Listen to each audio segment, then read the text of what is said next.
Welcome back, Truth Seeker. September 13th, 2023, 27 years ago today, Tupac Shakur reported dead 6 days after being shot on September 7th, which was Eazy-E's birthday. And of course, Eazy-E had died the year prior in 95. And then, of course, Notorious B.I.G. would die the next year in connection to Tupac. But still to this day, Tupac Shakur's death, an unsolved mystery. And what I want to show you is how perfectly synced his death was with the founders of Interscope Records, who he made his music for. And before we get into that piece, again, here's the riddle that a lot of people don't know. After Tupac's death, the Machiavelli album was rushed out, a play on Machiavelli, a man who did fake his death in history. And yes, it is legal to fake your death in Las Vegas, where Tupac reportedly passed. But again, this album was rushed out after Tupac's death. It was put out November 5th, 1996. And funny enough, November 5th is a very special day to the Society of Jesus, also known as the Jesuit Order, because it's Guy Fawkes Day. It's the day in history that the Jesuits, who are the military order of the Catholic Church, and by the way, Interscope was founded by a devout Catholic, but it is the day in history that the Jesuits tried to blow up British Parliament. They were retaliating against King James, who was printing a Bible for the masses. He was working on it at that time.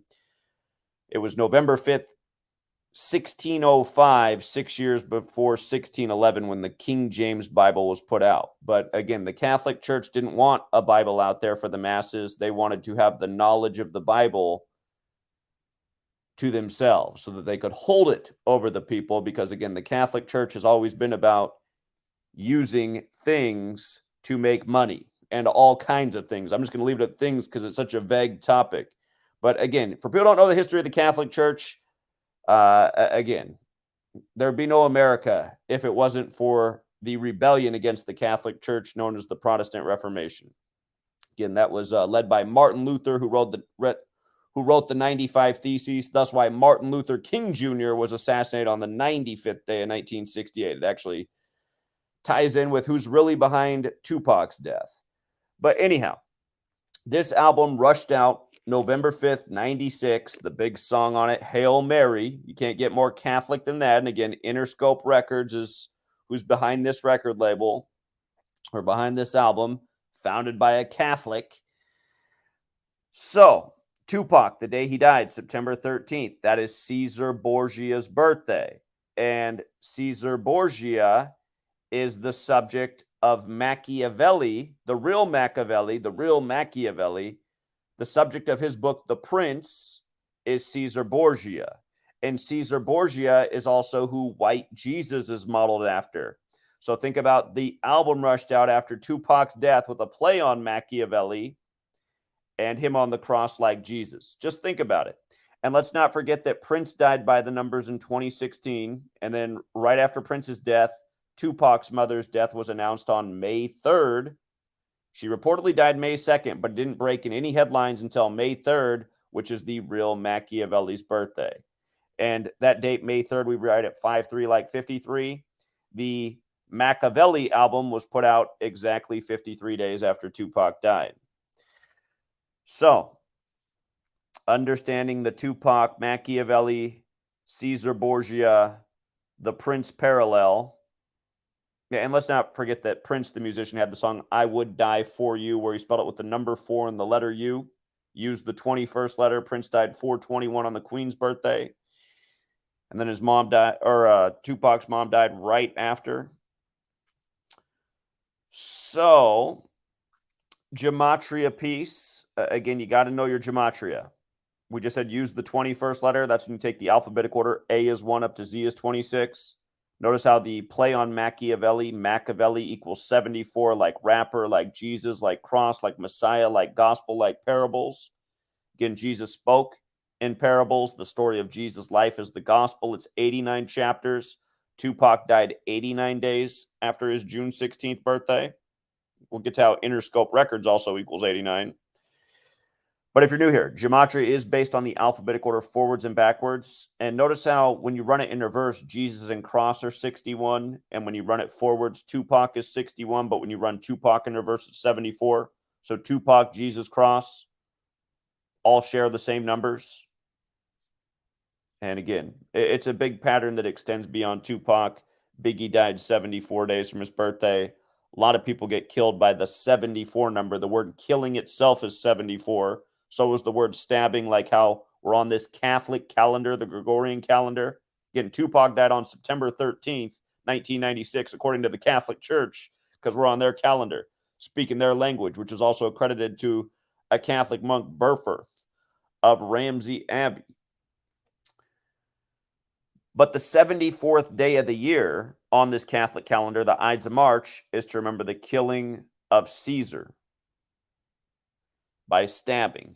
And again, 3 of the first 5 U.S. presidents died on 7/4, and the first 2 to die died on the same day, Jefferson and Adams, and both of them were not fans of the Jesuits and worried that they might come out of suppression and what they might do to America if they did. Well, I guarantee you their fears were realized as soon as the day they died. But yeah, here's Tupac's discography. Look how perfect this is. Tupacalypse. It's biblical, right? The apocalypse. That's biblical. Tupacalypse Now came out November 12th, 1991. Funny enough, that's the Superior General of the Jesuits' birthday at this exact moment. Then he had Strictly for My Ends. Then he had Me Against the World. And then he had All Eyes on Me, which was an album that they postponed about 50 times before they finally put it out on 2/13, a day that has to do with Roman sacrifice. It's Lupercalia. And again, he would die 213 days later, and he was claiming LA at the end, and that's the 213 area code. And anyhow, and then there was the Machiavelli album putting out. The full title is The Don Columinati, The 7-Day Theory, with Machiavelli on the cover. Again, put out November 5th, 1996. Remember the 5th of November. So look at this.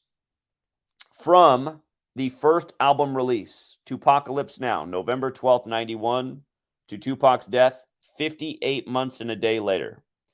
Tupac Amaru Shakur, 58.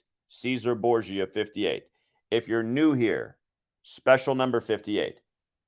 King James, remember this whole November 5th thing goes back to King James and the Jesuits trying to destroy Parliament and stop King James from printing the Bible. King James died unexpectedly at age 58. Other words that equal 58 are Freemasonry, Rosicrucian, Secret Society, Solomon's Temple. All of Freemasonry's secrets are in Solomon's Temple. Again, King James was a Freemason and a Rosicrucian. So 58 is a special number. In fact, let me pull up the gematria calculator real quick to make another point about Freemasonry and 58. Notice that it's also 139 when you use the alphabetic order, 58 with numerology, right? And notice when I write out Tupac Shakur, how it's 139 in the most simple cipher. 139. Tupac died on what day? 13/9, like 139. You might notice Tupac Shakur is 158 in reverse. Let me write out Freemasonry again. It's the same as Tupac Shakur, forwards and backwards, 139, 158. Remember, modern Freemasonry is a Jesuit creation, and the Jesuits were born on 15/8, the 15th day of August. So anyhow, dead 58 months after putting out the first album on Cesare Borgia's birthday. Jimmy Iovine, the Catholic and founder of Interscope Records, he also co-founded it with what's his name? Ted Field, as we'll get to, because he also fits in. But here's the main guy, because this guy stuck with it. This guy's now connected to Dre, and he made a lot of money off Dre's Beats headphones, and he's just been more involved in the world of hip-hop than the other co-founder. And he's also the very devout Catholic. But look at this. From Jimmy Iovine's March 11th birthday, notice he was born in 53 as well. We just talked about where that fits in. But from his March 11th birthday to Tupac's death, was the 187th day of his age. Now, you know, Tupac, West Coast, Dr. Dre. Remember, Dr. Dre supposedly lost his son to suicide 187 days after Dr. Dre's birthday. And it was Dr. Dre and Snoop Dogg who put 187 on the map with the Oh, what's that? What's that song called? I can't even think what the name of the song is right now. That soundtrack before he was in the Matrix. Oh my goodness, it's all escaping me. But you know what I'm talking about. I don't even have to remember it. You already do. So anyhow, 187th day of his age. I mean, that's homicide code. And it's also big with the Jesuits. Society of Jesus has the gematria 56, like Interscope, like how the Machiavelli album was put out on the day, leaving 56 days left in the year. Again, that's a very special day to the Jesuits. And let's not forget that in more recent history, on Remember the 5th of November, you had Travis Scott, another rapper, who that day was performing at his Astro World event, where the stage was a giant upside down cross, which is a satanic symbol. And people were stampeded to death. And again, there was a lot more to that, which we covered then. But that was right after the Astros lost the World Series. And then right after the Astro World tragedy, Astro of the group UB40 died. And then a year to the day of the tragedy, then the Astros came back and won the World Series the next year. But anyway, it was the day leaving 56 days left in the year, the anniversary of the album coming out with Tupac on the cross. The cross, pagan. The Catholic Church, originally pagan. The Catholic Church who's brought paganism into Christianity and turned it into sun worship. And most people not getting it. But anyway, even though it's so obvious, being on the Catholic Church's calendar, speaking their language, the word sun, meaning male offspring and object in the sky. But again, Interscope's also 56. Gematria based on the alphabetic order forwards and backwards with numerology. And again, just this whole Jesus thing. From Tupac's birthday to his death, 89 days. That's how many chapters are in the gospel. The word religion's 89. For the record, the name King James is 89. 89 is the 11th Fibonacci number. Jesus is 11. It's the master number. The word black's 11. But notice, 89 days after his birthday, and Interscope Records is also 89. And all of his albums are put out with Interscope. And haven't I shown this before with a million other entertainers, how their deaths are synced up with their albums and their record label? Again, what happened to Tupac's actually not unique. This is what they've done to a lot of people. It's just that Tupac, he was just made such an icon that it's much more remembered. But this same pattern has persisted with so many people. Last year in November, Takeoff from the Migos. His death was a perfect ritual just like this, perfectly synced with the first album, and perfectly synced with his record label. I mean, it's just undeniable. So look at this. The co-founder of Interscope Records is Ted Field, and Ted Field's birthday is June 1st, 6-1, kind of like Tupac, 61. He's also born in 53. And from his birthday to Tupac's death was 104 days. Now remember, Tupac Amaru Shakur forwards is 58. In reverse, it's 104. So he also died 104 days after the other co-founder of the record label's birthday. These are the people who need to be questioned. These are the people who need to. What do they know? And I guarantee they know a lot. I guarantee they know all the secrets. And why aren't they talking about it? Because this is the game in the industry. This is how the money's made. And again, there's people behind these men as well. It's not like they orchestrated the ritual. They might have had a hand in it, but we know whose game this is. This is the Jesuit order's game that runs the show. So, and for the record, Roman Catholic Church 104. Again, the 104th NFL season just got underway.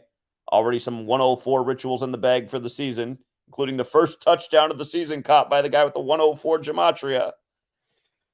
Remember yesterday I was playing the phone call that I did to the league office back in 2018. I said, it's crazy the names they're giving these players, these wacky. I mean, look at the name of the player who scored the first touchdown this 104th NFL season. I mean, you just can't get a more absurd name. He even has an extra middle name that's just one letter, but it all adds up to 104.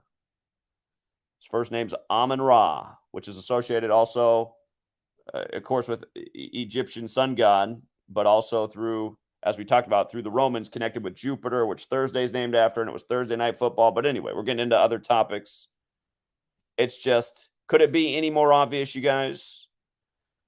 Could it be any more obvious who whitewashed history?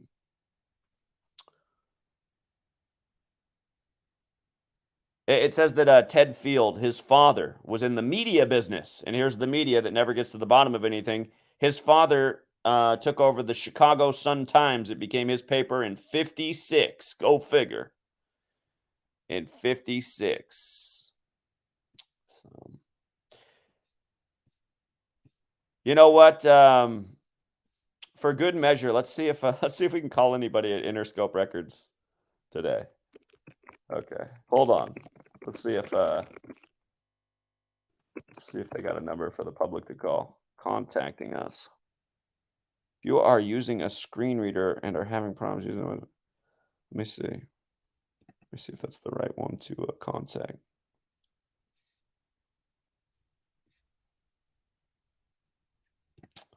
I don't want to do one of those. Hold on.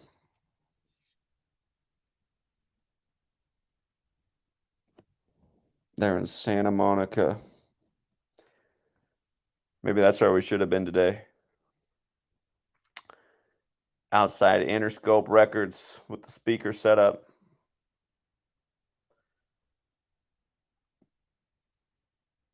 All right, let's try it out here.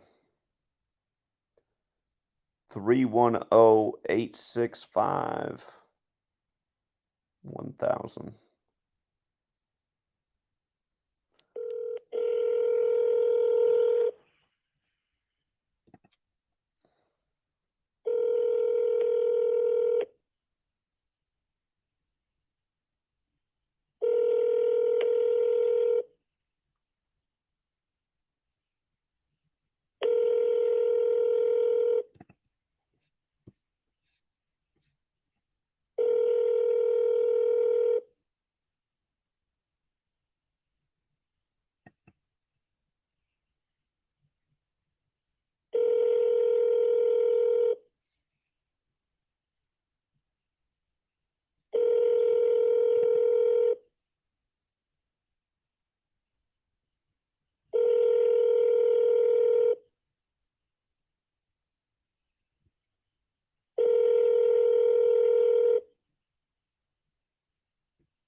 It sounds like it's one of those phone numbers where it just rings forever. I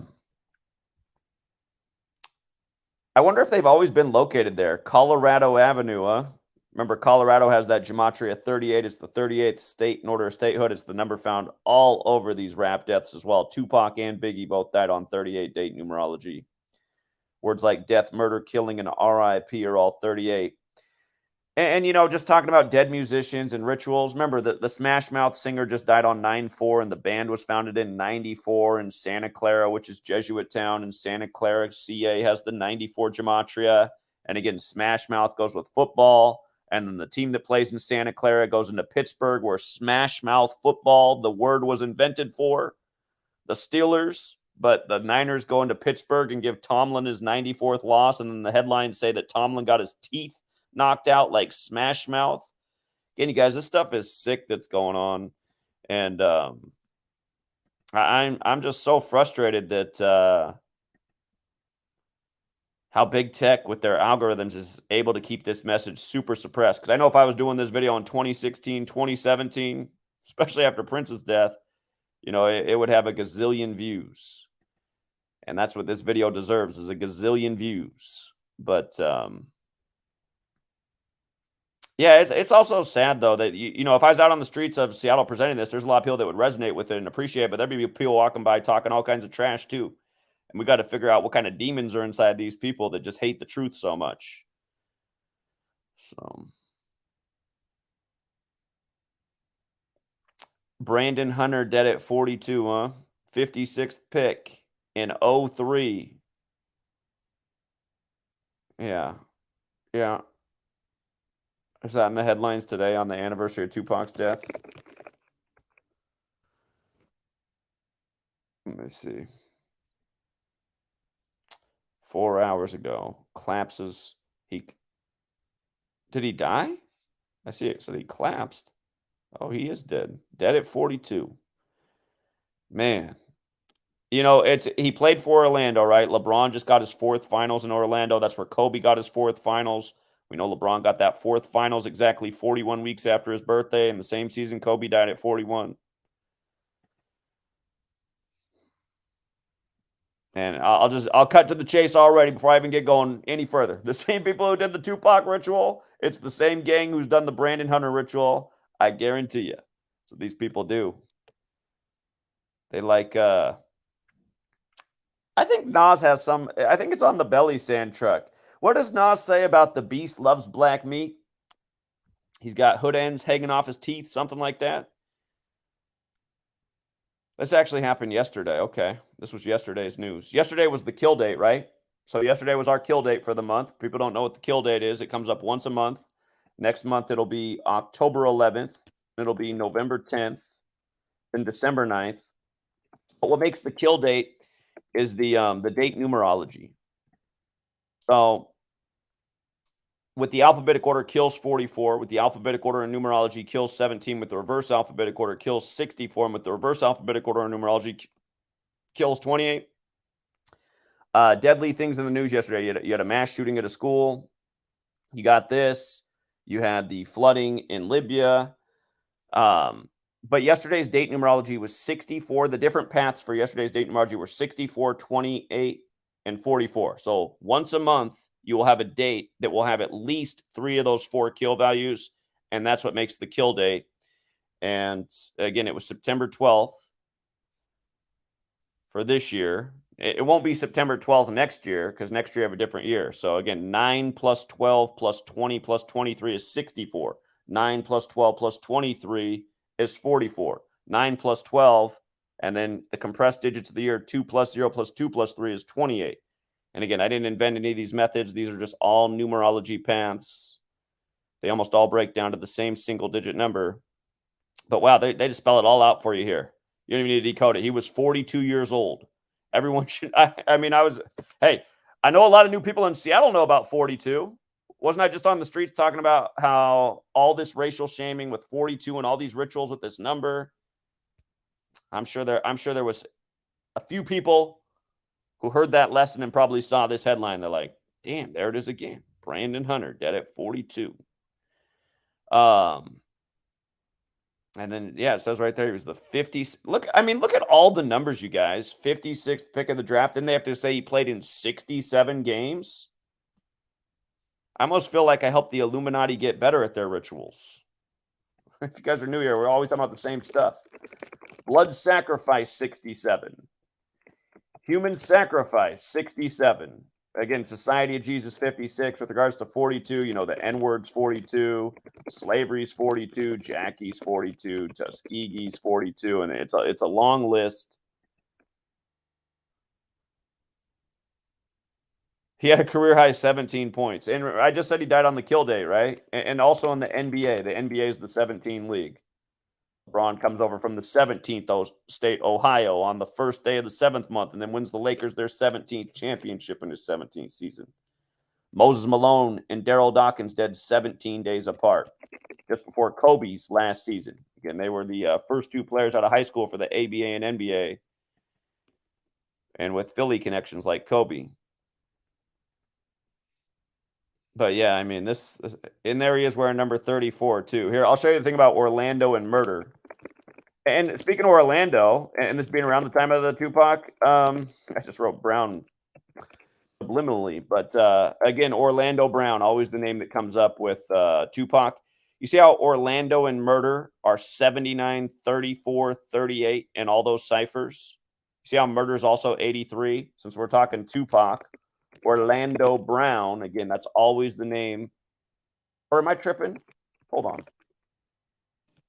Orlando Anderson. It's not Brown. I got confused with this Hunter Brown guy. I was like, something's wrong with that. Orlando Anderson. He's the guy that always comes up with the Tupac killing. But Orlando Anderson's also 83, like Murder. Like the song Murder by Numbers came out in 83. Okay.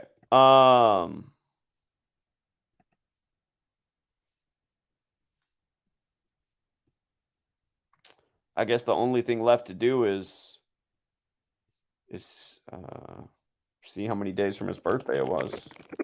TMZ dropped all the numbers we I would have decoded and talked about in the article. I wonder what would happen if TMZ gave us a job. I wonder if then like people like, oh, they're talking about gematria on TMZ. It must be legit now. People need it from those authoritarian sources for it to work in their programmed minds. I mean, that really is the problem with the populace. They're so programmed and well trained that they'll only accept information from the liars. They've been trained their whole lives to believe the liars. So, Hunter Brown, August 20. Wait, this is the wrong Hunter Brown.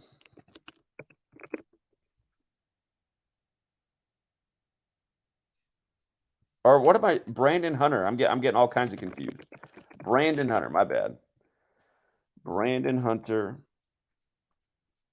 He's from Cincinnati. That's a Jesuit town right there.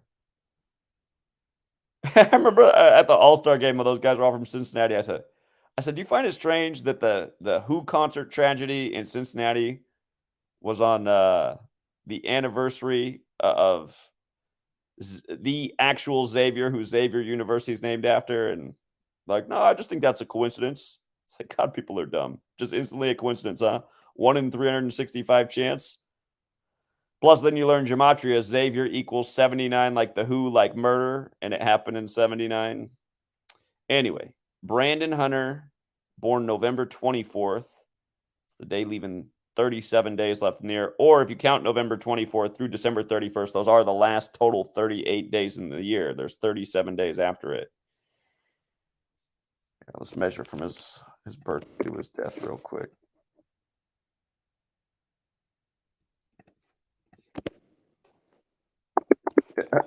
You guys remember the Tupac "I Ain't Mad at You" music video with Tupac in heaven?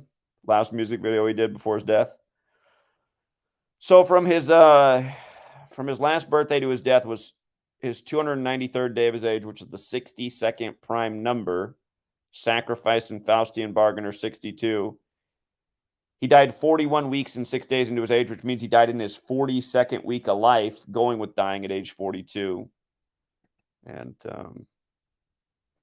I think he also died here 73 days for his upcoming birthday.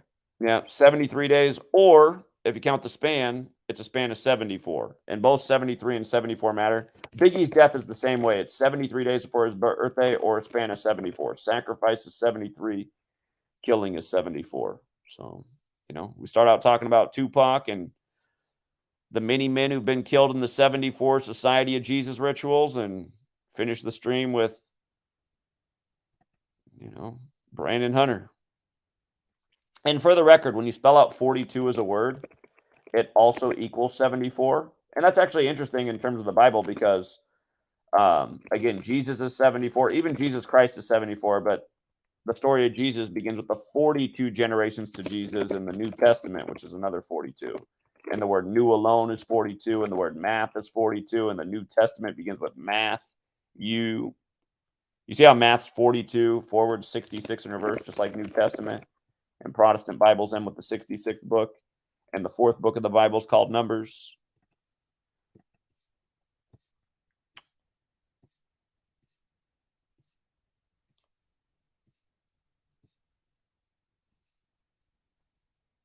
Yeah, I think I hit all the main points I wanted to hit in this one. And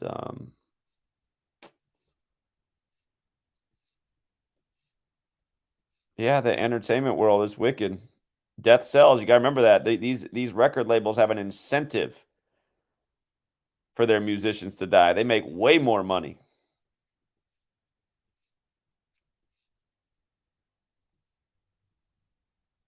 Imagine Tupac were alive and he'd gotten old and he was doing like mumble rap now.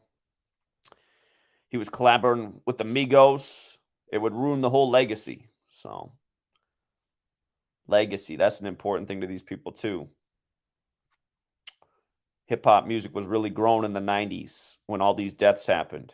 And then it grew into a way more popular genre after these deaths. These deaths catapulted the whole genre.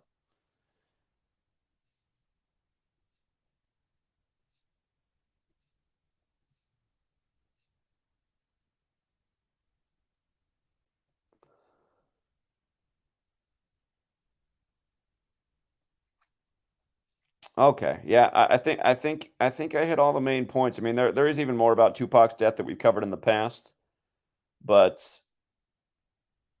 those are good for now. Shout out to Open Up who also chipped in. He says Nas grand finale. It's irrelevant. The beast loved to eat black meat and got us ends from the hood hanging off his teeth. I knew it was something like that. I remember that. I remember that little Nas lyric. Thank you. Appreciate that. Open Up. And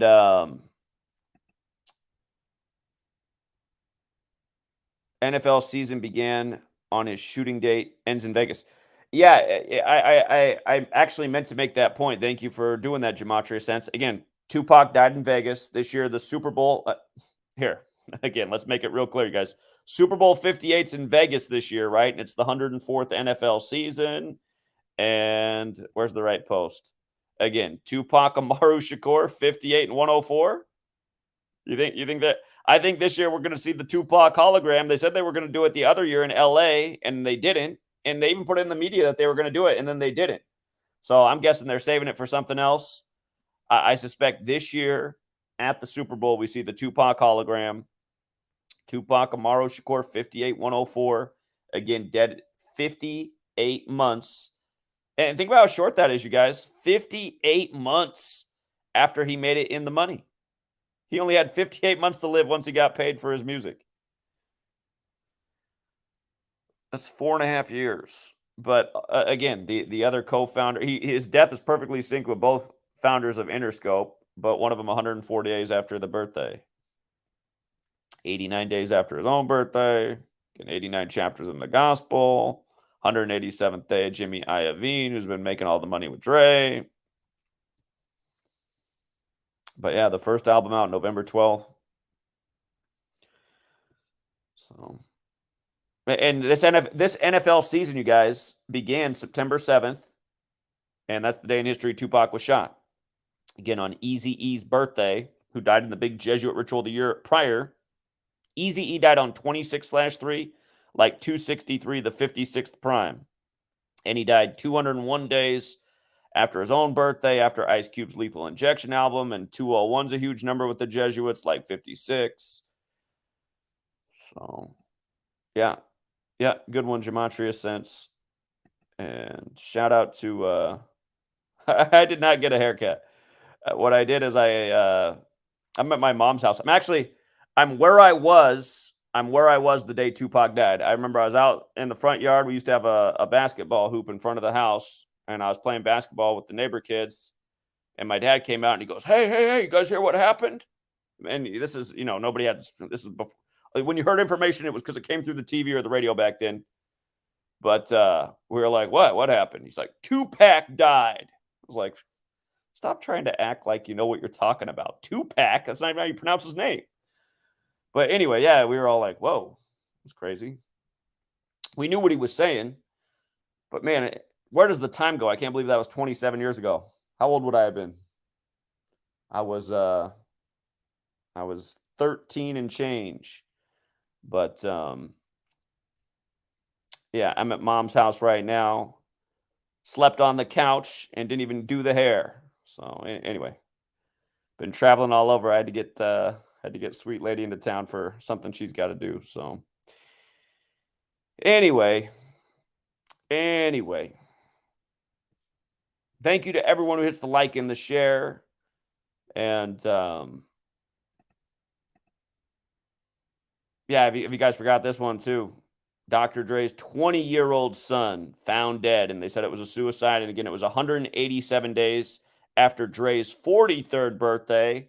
And when Dre put out the Chronic album, it had a lot to do with 43, but notice the word chronic itself is 43. It's also got that 38, that fateful number. Actually, you know what? 43 and 38 are both kind of fateful because killing has 43 and 38 gematria. But anyway, Dre on the map with the Chronic album. Well, really, Dre was on the map with the whole NWA thing, but then as a solo artist, and then that's also the emergence of Snoop Dogg. It was the Chronic. So, but yeah, 187 days after his birthday. You think it was a suicide?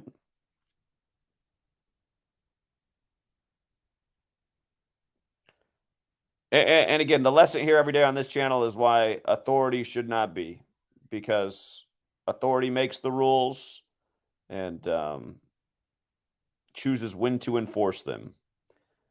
So if the authorities want somebody killed, it'll just be an unsolved mystery. It'll just go down as an unsolved mystery. That's all. All right, hold on. Before we end it though, you know what? Maybe there's somebody out there who has something else to add that I should be talking about right now that I haven't already talked about 1,000 times. But yeah, if you want to call in on topic, and on topic is Tupac's death or other hip hop related deaths, because there's a lot of parallels with other hip hop related deaths. But yeah, if you guys want to phone in, the line is open. It's 509-560-4982. Again, 509-560-4982. And by the way, there will not be a TFR tonight because I do not have the equipment on this computer. I won't be back home in time for TFR, so I got to skip TFR tonight. Hey, Zach. What's up, man?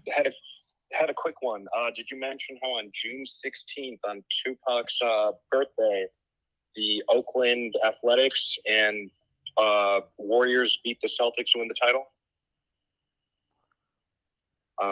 So just an example of, the rapper's birthday, and he has the Oakland connection, correct? I know he has the Oakland connection. Yeah, they say he moved to Oakland when he was 17. He also has the Baltimore connection. He's in Baltimore before Oakland. I don't know where Boston would fit in. I know that I'm trying to think of the rapper they killed the year that Boston won the finals. What's the duo, the rapper and the DJ? For what? Out of Boston. I don't know, man. I'm a younger guy. Yeah, Atachi, man, the songs I hear you playing on your streams, I'm like, God, he's from a different generation. Anyway, go ahead. Mess with the key? Yeah, well, I don't know how Boston fits in, but I know that, again, it was Oakland Athletics on his birthday playing the Boston team, and it was the Warriors who were from Oakland playing the Boston Celtics. Okay. Yeah. That is interesting. It was on his birthday. But yeah, and then Oakland's playing today with a chance to sweep. So that's also interesting. Gangstar, yeah, the rapper from Gangstars who was killed for the last Celtics finals. So. Oh, damn, they killed him? Damn. Yeah, 2008. I didn't know you were look back at stuff like that. 2008. We've gone way back further in time than 2008. So. Yeah, but I didn't know it was like NBA. Like, it'd be interesting to see 2011. That type of season, because I don't know, looking back on it, those are the clearest examples it's rigged. You got these guys forgetting how to play basketball and whatnot. But yeah, that's all I had. All right, appreciate it, man. Thank you. You're welcome. See you. 604. Yo, hello. Hello. What's up, man? Can you hear me? I can hear you. Okay, I just got a question for you. Do you know a guy named GG33? Yeah, he's a hack in the community.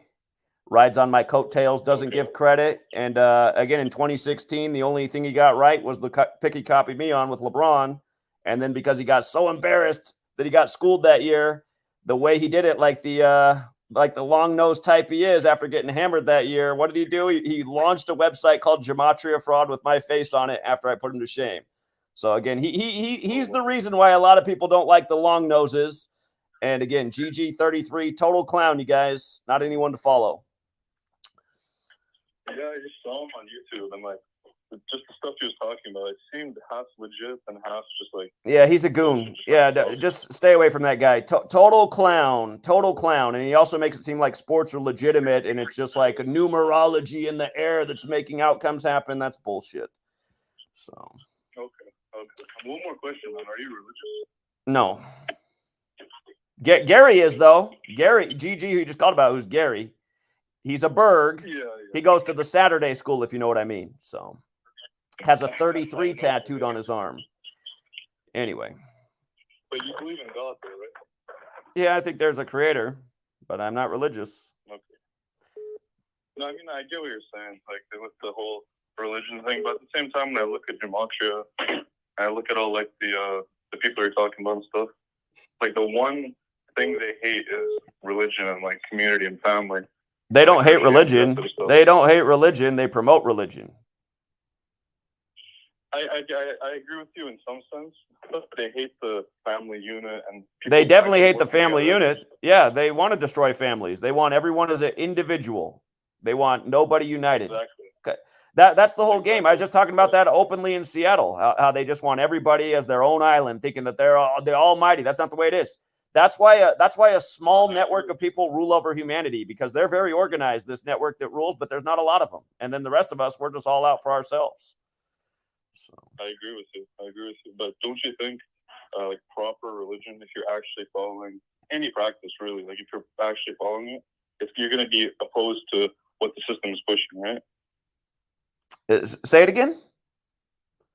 If you actually followed like religious practices properly and you're a good person, whatever, you got a family, all that stuff, wouldn't that be going against what the agenda and everyone's pushing?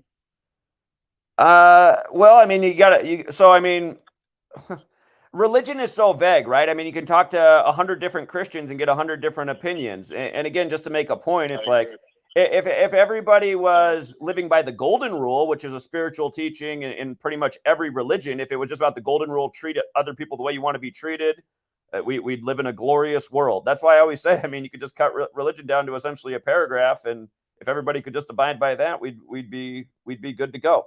I mean, the thing is, you start talking to Christians on the street, they'll start ranting against other religions and how wrong they are and how all these people are going to hell. Well, that's the kind of talk that starts wars. So, yep. No, of course, everyone's flawed. You know, like you can't just because you're Christian mean like, oh, you're perfect. I just meant like the idea of it. I'm thinking if the idea is would make a good person, wouldn't that mean like religion is a good thing if you do it properly? I think spirituality is a good thing if it's done properly. I don't think religion is. Religion is meant to control people. Again, I'm trying to like break down control systems and get people to see how we're being controlled. Religion is a control structure. So. No, I guess you. But if it's like an individual thing, that's not control. But obviously, I understand like at the highest level, maybe Muslims or Christians, whatever, they're doing that to control you. I understand that. But I don't think if you've just followed the books, you actually followed it to a T, like you would be a good person and you would be against all the stuff you're talking about. To follow these religions to a T, man, well, I mean, then you could make an argument that slavery should be permitted. I mean, Jesus says, give Caesar what's his, and slaves obey your masters. So, you know, if we're going to go down that road, I guess religion's cool. Everything, literally. Like, I mean, I'm not saying it's perfect, but I know, let's just say like the 10 Commandments. If you follow the 10 Commandments, are the 10 Commandments that great, though? Really? Are the 10 Commandments really that great? I'm not saying it's like the best thing on the world, but it's definitely, it would put you on a good path to be like a better person than most people.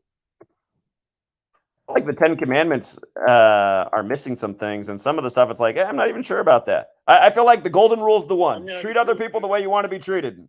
If everyone's just treating other people the way they want to be treated, everyone's treating each other in a nice way. So I agree with you. But at the same time, man, the world is like it's a sinful world. Like everyone does commit sins.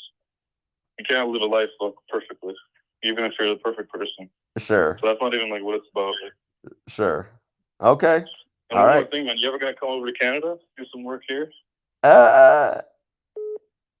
Can you go into Canada right now without a vaccine? That Jesuit Trudeau's been evil up there, man. Can you go there without a vaccine these days? I know. We need that fucking help, man.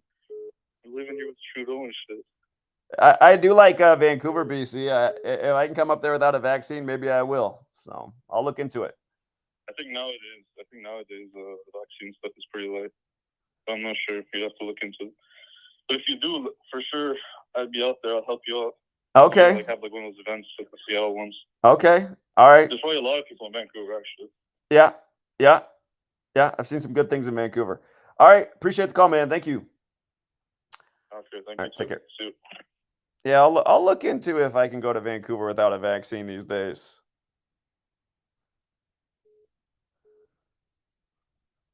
443. Hey, you were talking about the former NBA player that died at the ripe old age of 42. With 67 games played and a career high of 17. And he died 42 days till the NBA season starts. Oh God, yeah, that's a good observation. Magic Johnson's dad died at the end of last year. Did you know that all the MGM properties have been going through a cyber attack since Sunday? Right now, if you try and call them, they'll go straight to a voicemail telling you they're down and you can't access their websites. MGM, the casino? Yeah, and all the affiliates. So there's a shit ton of casinos besides just MGM and throughout other states. Huh. And they're in the entertainment business too. I didn't know that. I'll look into that. Yeah, I tried to call the one here in Maryland, MGM National Harbor. It goes straight to a voicemail. It doesn't even ring. Saying they're having technical difficulties. They're working on it. I see. People are locked out of their rooms. Can't get money. ATMs are down. All over the casinos. Huh. I got to look into that. I didn't know that one. I'll look into it. All right. See you. All right. Thanks.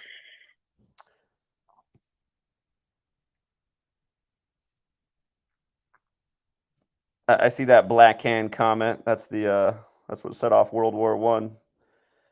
Another Jesuit alias 647. Fraud. How am I a fraud? You're the biggest fraud, Zach. And I can't wait to see you, Zach. Okay, how's that? Oh, he hung up. How come all of my trolls sound like... Are you guys familiar with the Capitol Hill neighborhood in Seattle or the Castro in San Francisco? It's where all the guys who like getting plugged in their ass hang out. But all of my trolls who call in, they all have that just total fruitcake, vibrato in the voice. It's just, God. Is it a surprise, though? The only people who go against me are people who like getting fucked in the ass. So...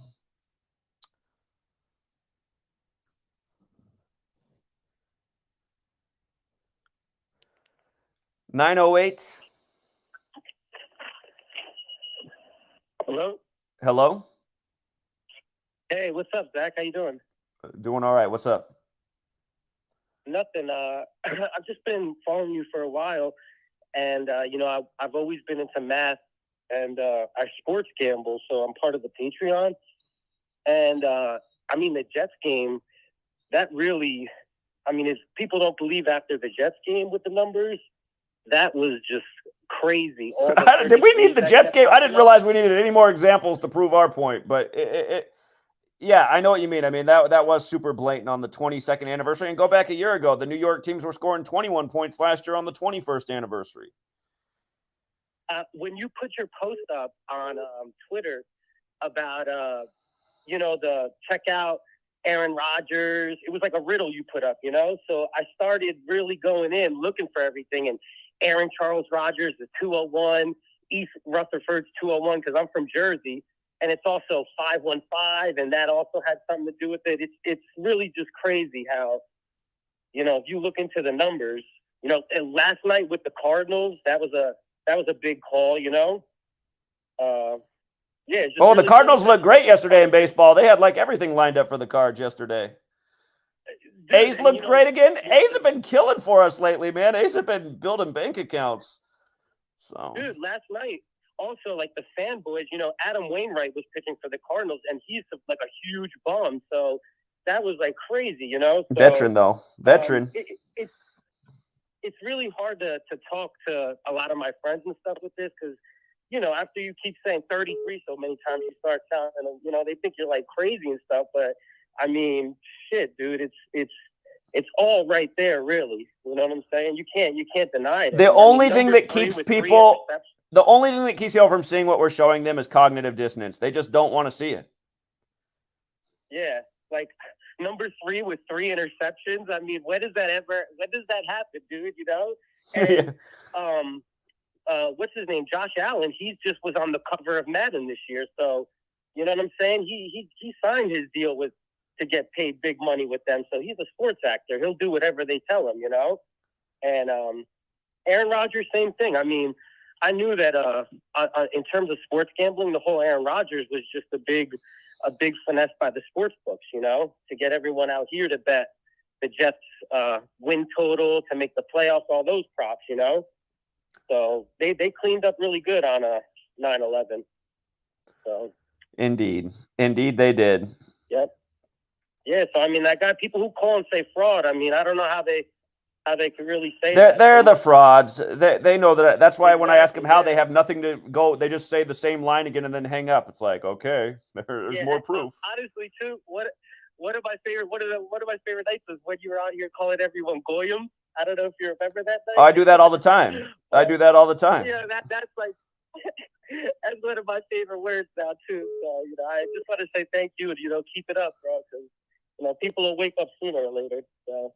Now, there's a video that's on YouTube that was published after Thursday Night Football that said I lied. Now, I don't. Were you or what? I did 2 live streams before Thursday Night Football, and in both I gave the same advice. I said it's close, but I said the only bet I would really make is a small play, big parlay on a Lions upset because they have the 35s on their side too. Is that not exactly what I said for that game? I'm honestly only part of the baseball one, so I have to upgrade to the football. If somebody in the NFL one can call in and let me know if that's true or false, because I know it's true, and so does everybody else who's on the street, but it's just annoying. That troll will just always put up a video just every week saying I lied. It's like, okay, the only guy lying is him. The guy's a clown. Yeah, I mean, weirdos, right? It's like, whatever. But, yeah, I appreciate your work, bro. Keep it up. All right. Appreciate it, man. Thank you. 773. What's up? Yeah, what's up? What's going on? I'm from Chicago. How you doing? I'm doing all right. What's up? Oh, Scotty, yeah, I'm trying to figure out what's up with the Tupac folks. Oh, you got here late, so you missed the presentation part. Okay, for people who got here late, I'm going to redo it for this gentleman right here. No, one more question. Go ahead. What about the white hats and the black hats? The what? The white hats and the black hats. I don't know about that one. That's the government. You don't know about that. Oh, white hats. Oh, yeah. I don't get into all that. You got people saying like Donald Trump's a white hat and all this. Donald Trump sure isn't one. He's another one of these Jesuit pawns. But here, let me make the point about Tupac again. Just the thing that people hate numbers, so just keep it right here.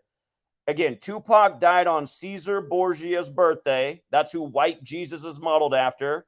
And then after his death, they put out the Machiavelli album, a play on Machiavelli. And the real Machiavelli wrote the book The Prince, based on Cesare Borgia. Again, Tupac died on Cesare Borgia's birthday. And then when Tupac's mom died, her death was announced on the real Machiavelli's birthday, just a couple weeks after Prince died. So, and again, the day that Machiavelli album was put out for Tupac is a very special day, the Jesuit order known as Guy Fawkes Day. And then if you want to rewind the stream, you can see what I showed about the 2 guys who founded Interscope and how perfectly synced Tupac's death is with those 2 founders. So that record label made a lot of money on Tupac, and that record label knows what really happened to Tupac. His demise was their profit. Jimmy Iovine and all them? No, the founders of Interscope. Okay. Oh, yeah. Jimmy Iovine, yes, and Ted Fields. My bad. Jimmy Iovine and Ted Fields, those 2. That's good. I'm trying to think of something else to ask you. But how long you gonna be on? I might think of something else and call back. Well, I just don't know how long I'm going to be on. Depends on how good the calls are. If I have good calls, I'll stay on for a while. Hey, but the white hats and the black hats, they doing up. So okay. This is the last thing.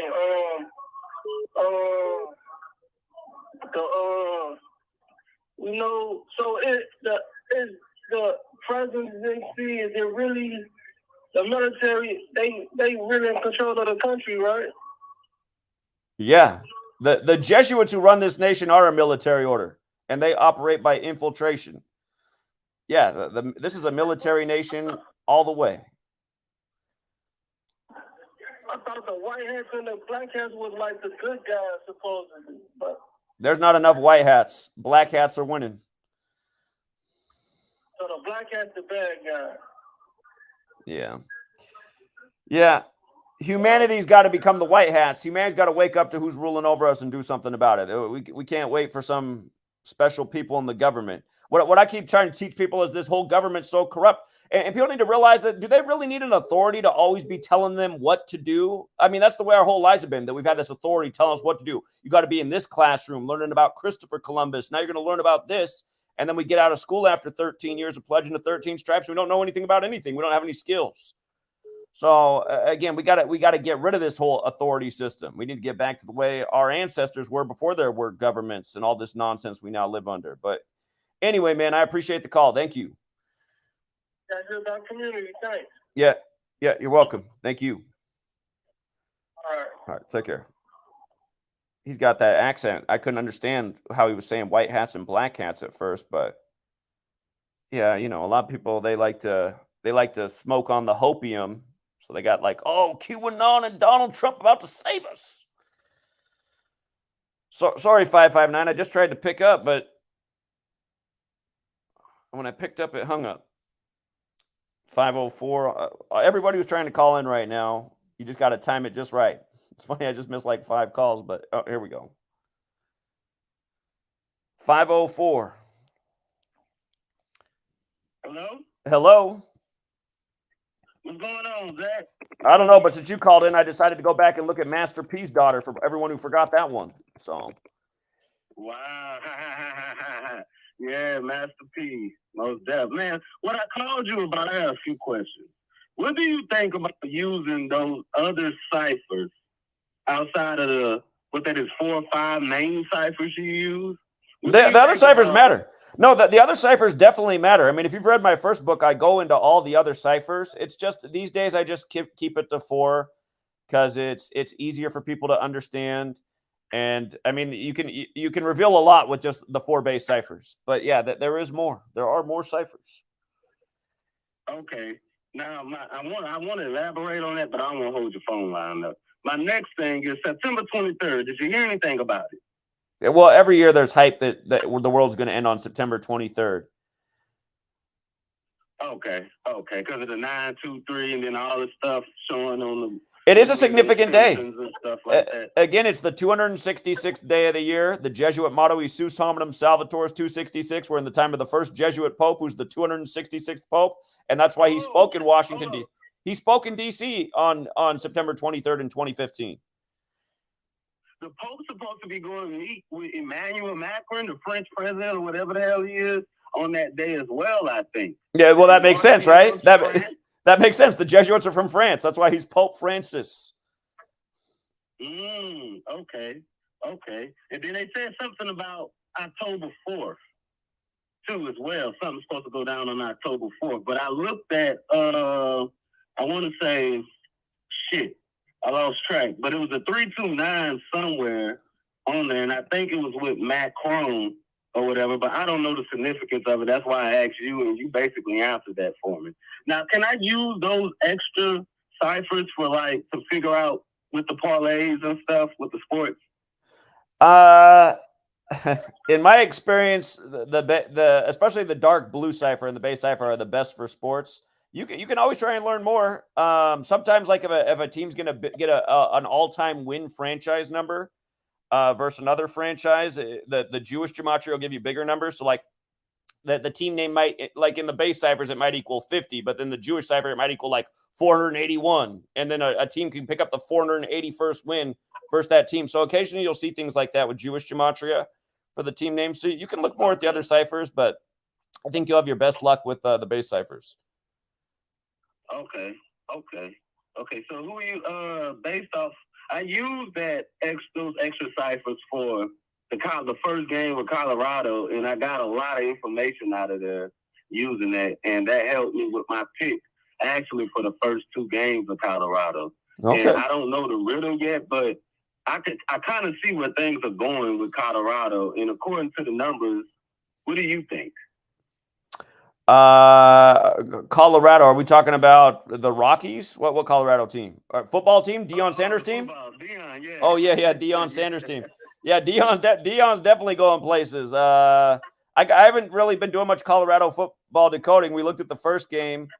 I know I pointed out that he has a big game coming up with Oregon on a very interesting date. I think I'm going to decode that game.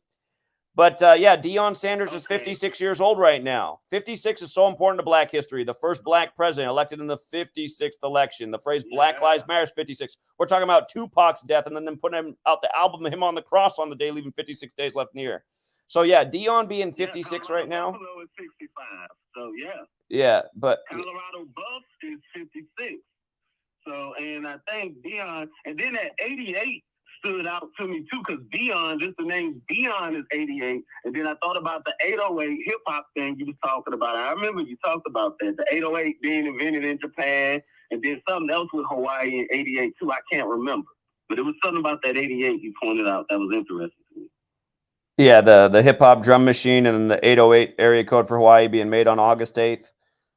So yeah, that stood out to me too during that time. Now, can those things carry over into the whole season or to like a certain situation? Absolutely. Here, just to make a point, since you brought up Maui, so again, the star quarterback in the NFL that's from Hawaii is Tua, and his little brother's playing at Maryland right now, which is also interesting. And you might have saw in their game there were 58 points in this year's Super Bowl 58. But that Tua's name in gematria equals 206, and the fire was 206 days from his birthday. And then it just so happened that the Dolphins began the year on the road with 206 road franchise wins before they went into LA and won.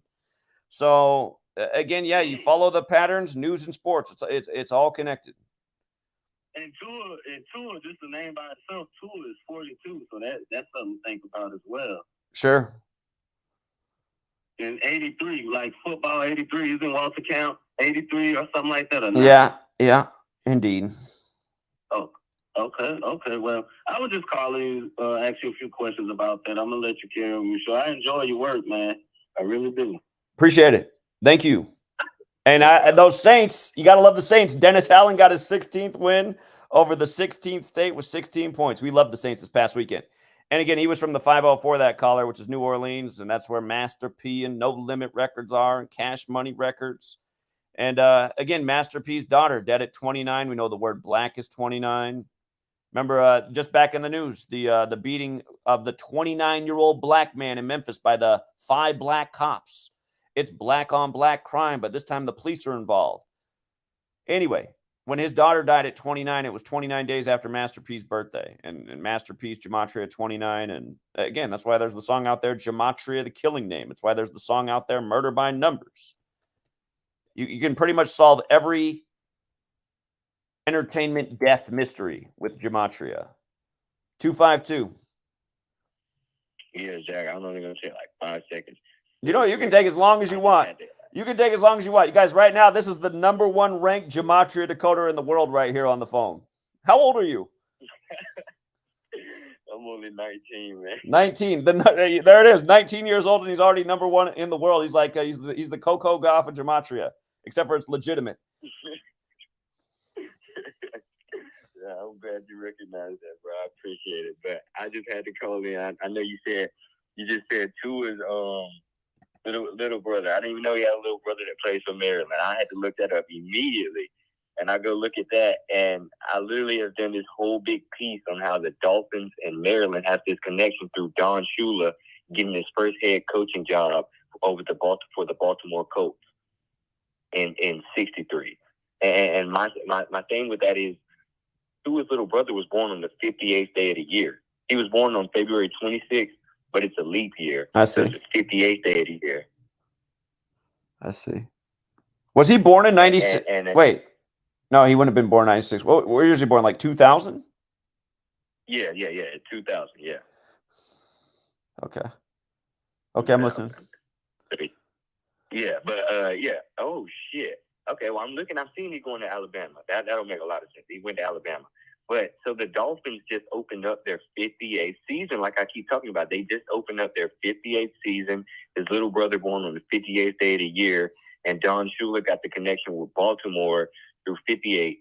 I don't know if you've ever documented any 63 with Miami, but there's a lot of 63. There's a big 63 piece. I'm not going to really go that deep into it, but there is a big 63 piece with Don Shula connecting him to Baltimore, because like I said, he got his first head coaching job with Baltimore in 63 and ended up dying in 2020, 63 days after Tua's birthday. And not only that, but they won the championship in the 63rd NFL season. And I was just pointing out how it's so big with these numbers, with these cities, and Miami FL 63 in the most simple cipher. So that's why I'm uncovering this whole 63 thing with the Dolphins and Don Shula and them opening up their 58th season, and just it's all just. I just had to point that out, that he was born on the 58th day of the year, just bringing in more Maryland thing. And then he went to Alabama. They just had the 58-point game with the ritual with Nick Saban. And it's very interesting how I'm connecting these two teams opening up their 58th season. Yeah, keep looking into it. I'm sure there is something there. Again, we got to think about how Messi the Messiah went to Miami this year at the time that Miami was in the finals. And again, he went there at age 36. You're talking about 63. The reflection we know in gematria, Miami equals 36. They just won their first game of the year with 36 points in LA. And you know what? I before next week's live stream on football, I will look more into Messi the Messiah, because let's not forget when LA won the Super Bowl on 213 in the 213 area code. It was perfectly synced with David Beckham, who used to play for the LA, soccer team, the other football team. So, Messi the Messiah. Right. And then talking about football and soccer, and yeah, exactly. And can't forget that Messi has the same birthday as Freemasonry, the Miami collapse that happened that year. Mm-hmm. He has that birthday, June 24th. Yeah, and so when Jimmy Butler, remember when he advanced over Boston, right? He got his 58th playoff win in that game when he went to the finals. His 58th playoff game. Nick Saban, his name, he has a 58 encoded in his name, Nicholas Lou Saban, 58.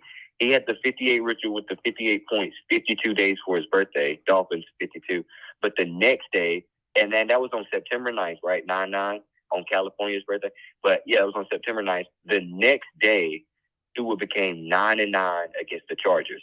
San Diego Chargers 99, Miami 99 in the extended gematria. Don't forget, Don Shula died at age 90, like I just talked about, synced up with Tua 63 days after his birthday. They had Nick Saban stay on 281 all-time wins. Dolphins is 281 in Jewish gematria.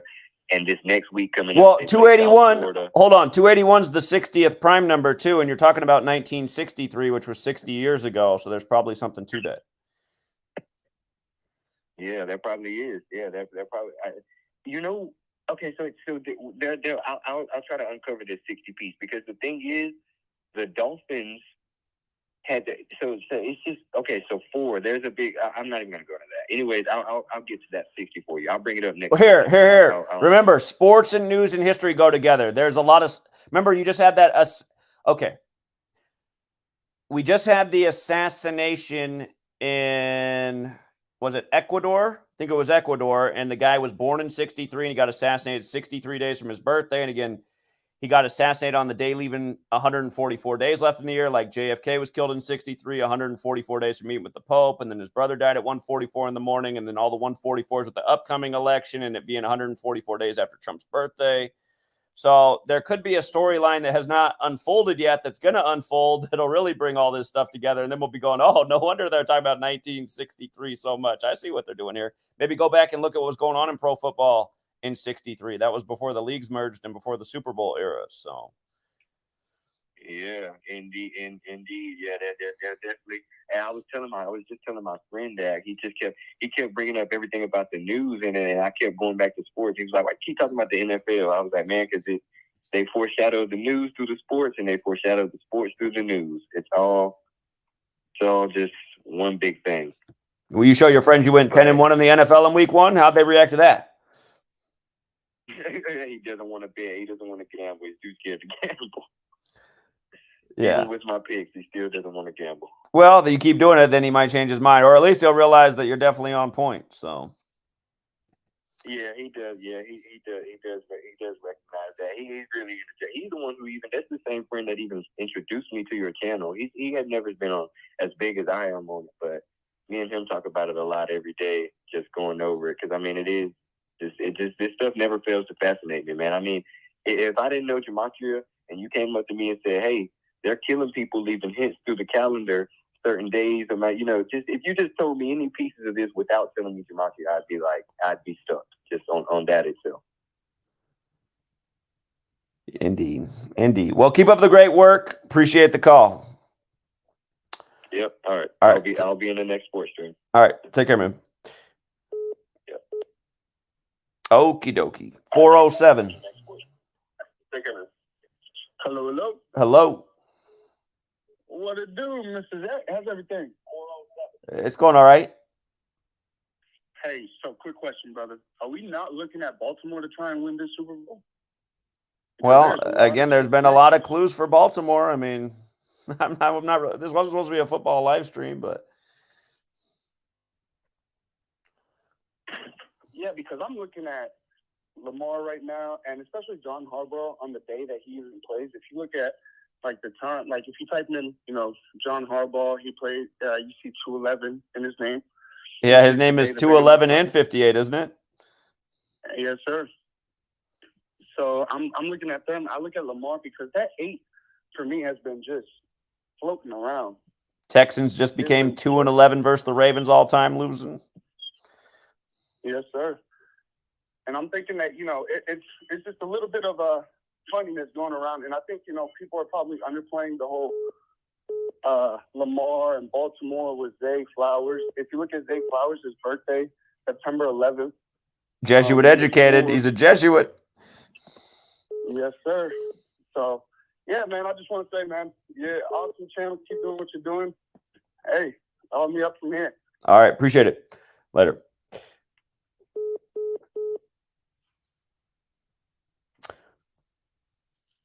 You know what's sad, you guys? I can drive across the country and pound pavement in every city and speak out about 9/11, all the stuff going on. Or I can just promote that we're streaming sports gambling, and just way more people will come in for that reason. It's just like, oh man, people don't care about the right things. Money, man. Money just. Are we trolling?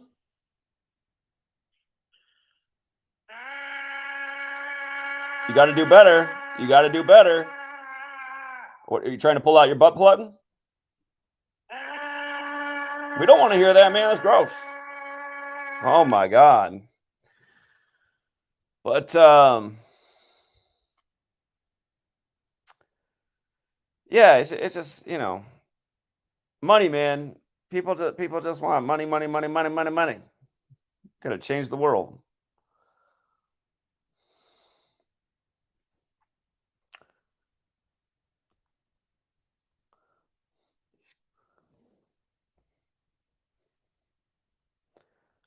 $480.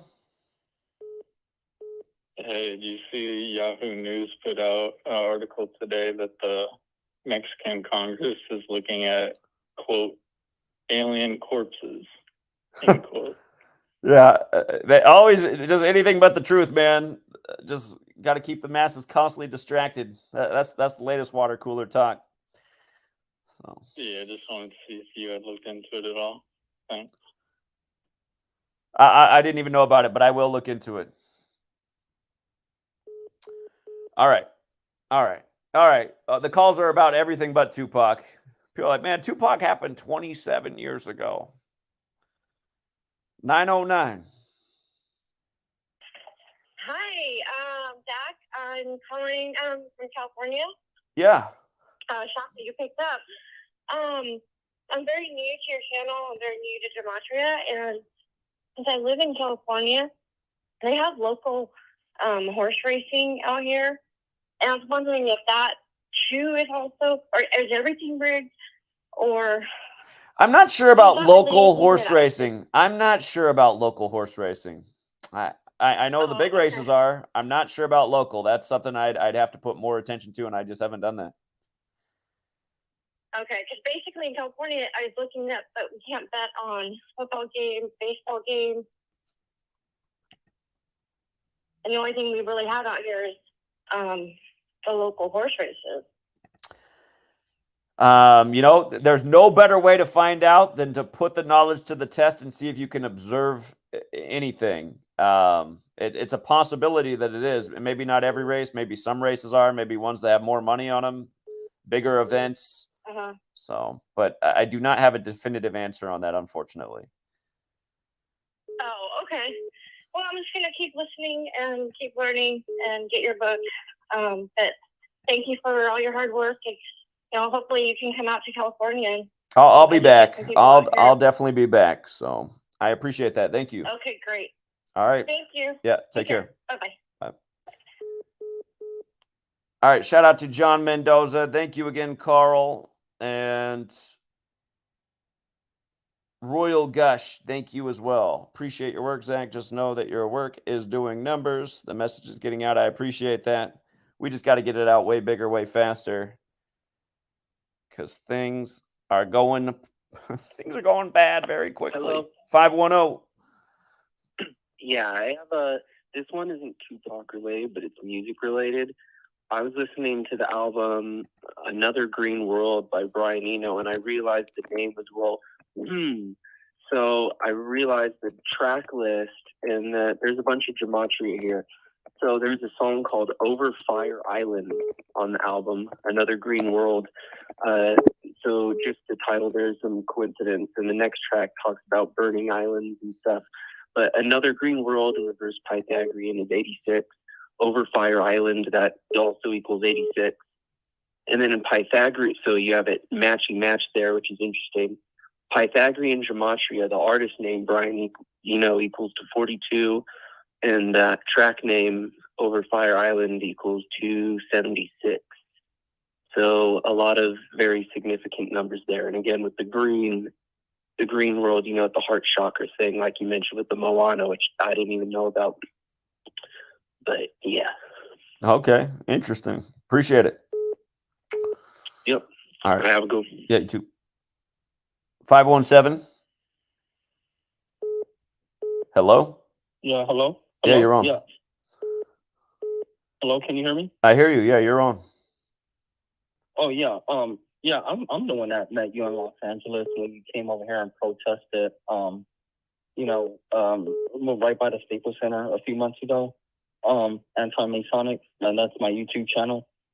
Yeah, I just want to say that, I just appreciate the work that you're doing, the coding, all of this stuff here. But what I think in reference to 9/11, the 9/11 video that you put up, I think a day ago, I truly believe that the terrorist nuke Illuminati card was played by somebody, which caused the towers to fall. So, we don't even know who's playing these cards. We don't know if it's Donald Trump or if it's, one of our former presidents or Rudy Giuliani. We have no idea who the Illuminati is, but I think somebody's playing these Illuminati cards, causing these events to happen. So, what is your take on that? I completely agree. So,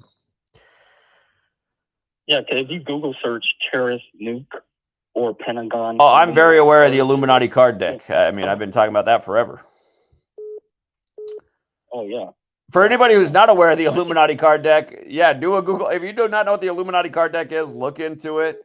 A lot of the cards have become history. So, exactly. So hopefully one of these days it'll be revealed to the masses who's playing these cards. But I don't know, maybe that day will never come. Who knows? But yeah, thanks for all your hard work, Zach, though. Appreciate it. All right. Appreciate it. Thank you.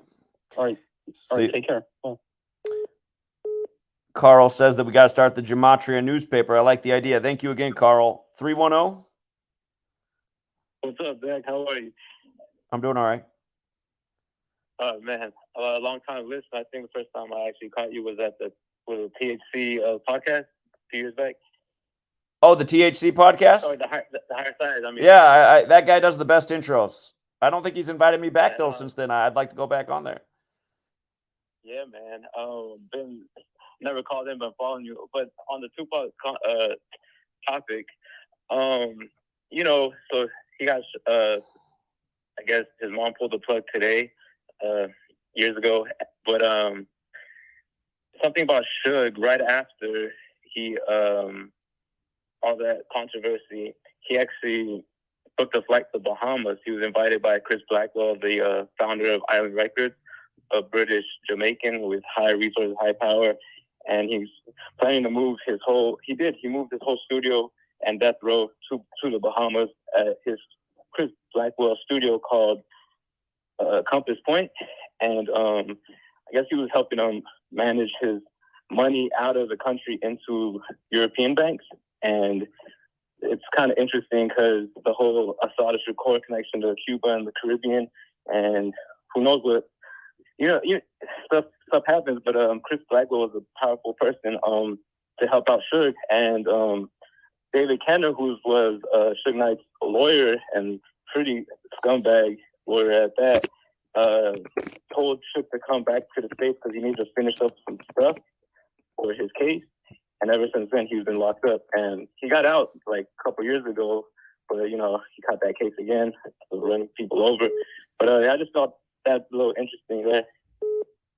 That is interesting. Suga's 58 years old right now, and they say he narrowly escaped death in the car with Tupac. So, right. I mean, but yeah, there's very little on the internet about that. But there is actual YouTube of producers who were sent out there with death row, and it's an honest thing that actually happened. Okay, interesting. Yeah. Also, there's I'm not sure if you're familiar with this guy by the name of, he goes by Mark from Anaheim, but his name's actually Mark Brown. I forget his last name, but he was an ex-LAPD ex-Marine. But this guy, he's been on radio shows, national called Nelson shows, like spontaneously. But he's been on this since the '90s. And he was always talking about, even before the LA riots in '92, he was telling people that it was going to happen. It was planned. And he's always been spot on. He's never lied. And even he mentioned a few times how they asked, because they have callers asking, and they asked him about the Tupac situation maybe a year or two ago. And his response was, Pac never had a funeral. You know what I mean? But he's like, if I'm ever lying, tell me that I'm lying. You know what I mean? I'm up for discussion, and no one's ever claimed anything. This guy's pretty legit. But yeah, there's that as well. Interesting. Okay, appreciate that information. I'll have to look more into it. Thank you. Yes, sir. Have a good one. Thank you, Zach. Yeah, you too. Take care. I'm in LA. I'll be back. All right, bro. Thanks. All right, for sure. 604. Hey, man, what's up? Yeah, what's up? I just have a few questions for you, bro. Okay. One thing I forgot to ask you last time. Do you think flat Earth is real, or is it just a psyop? The flat Earth has never made sense to me. I've been to the beach. I watched that thing set behind the horizon. So you think it's a psyop? I've always thought it was a psyop, indeed. Okay.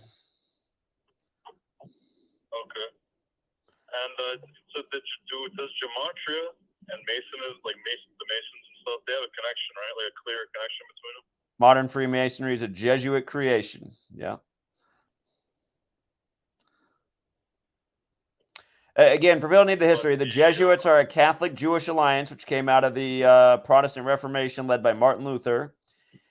And after the Jesuits, you got the calendar we're on, you got the language as it is, you got the heliocentric model, and you just have history unfolding by the code with everything tucking in so nicely. Anyway, go ahead. You got more questions.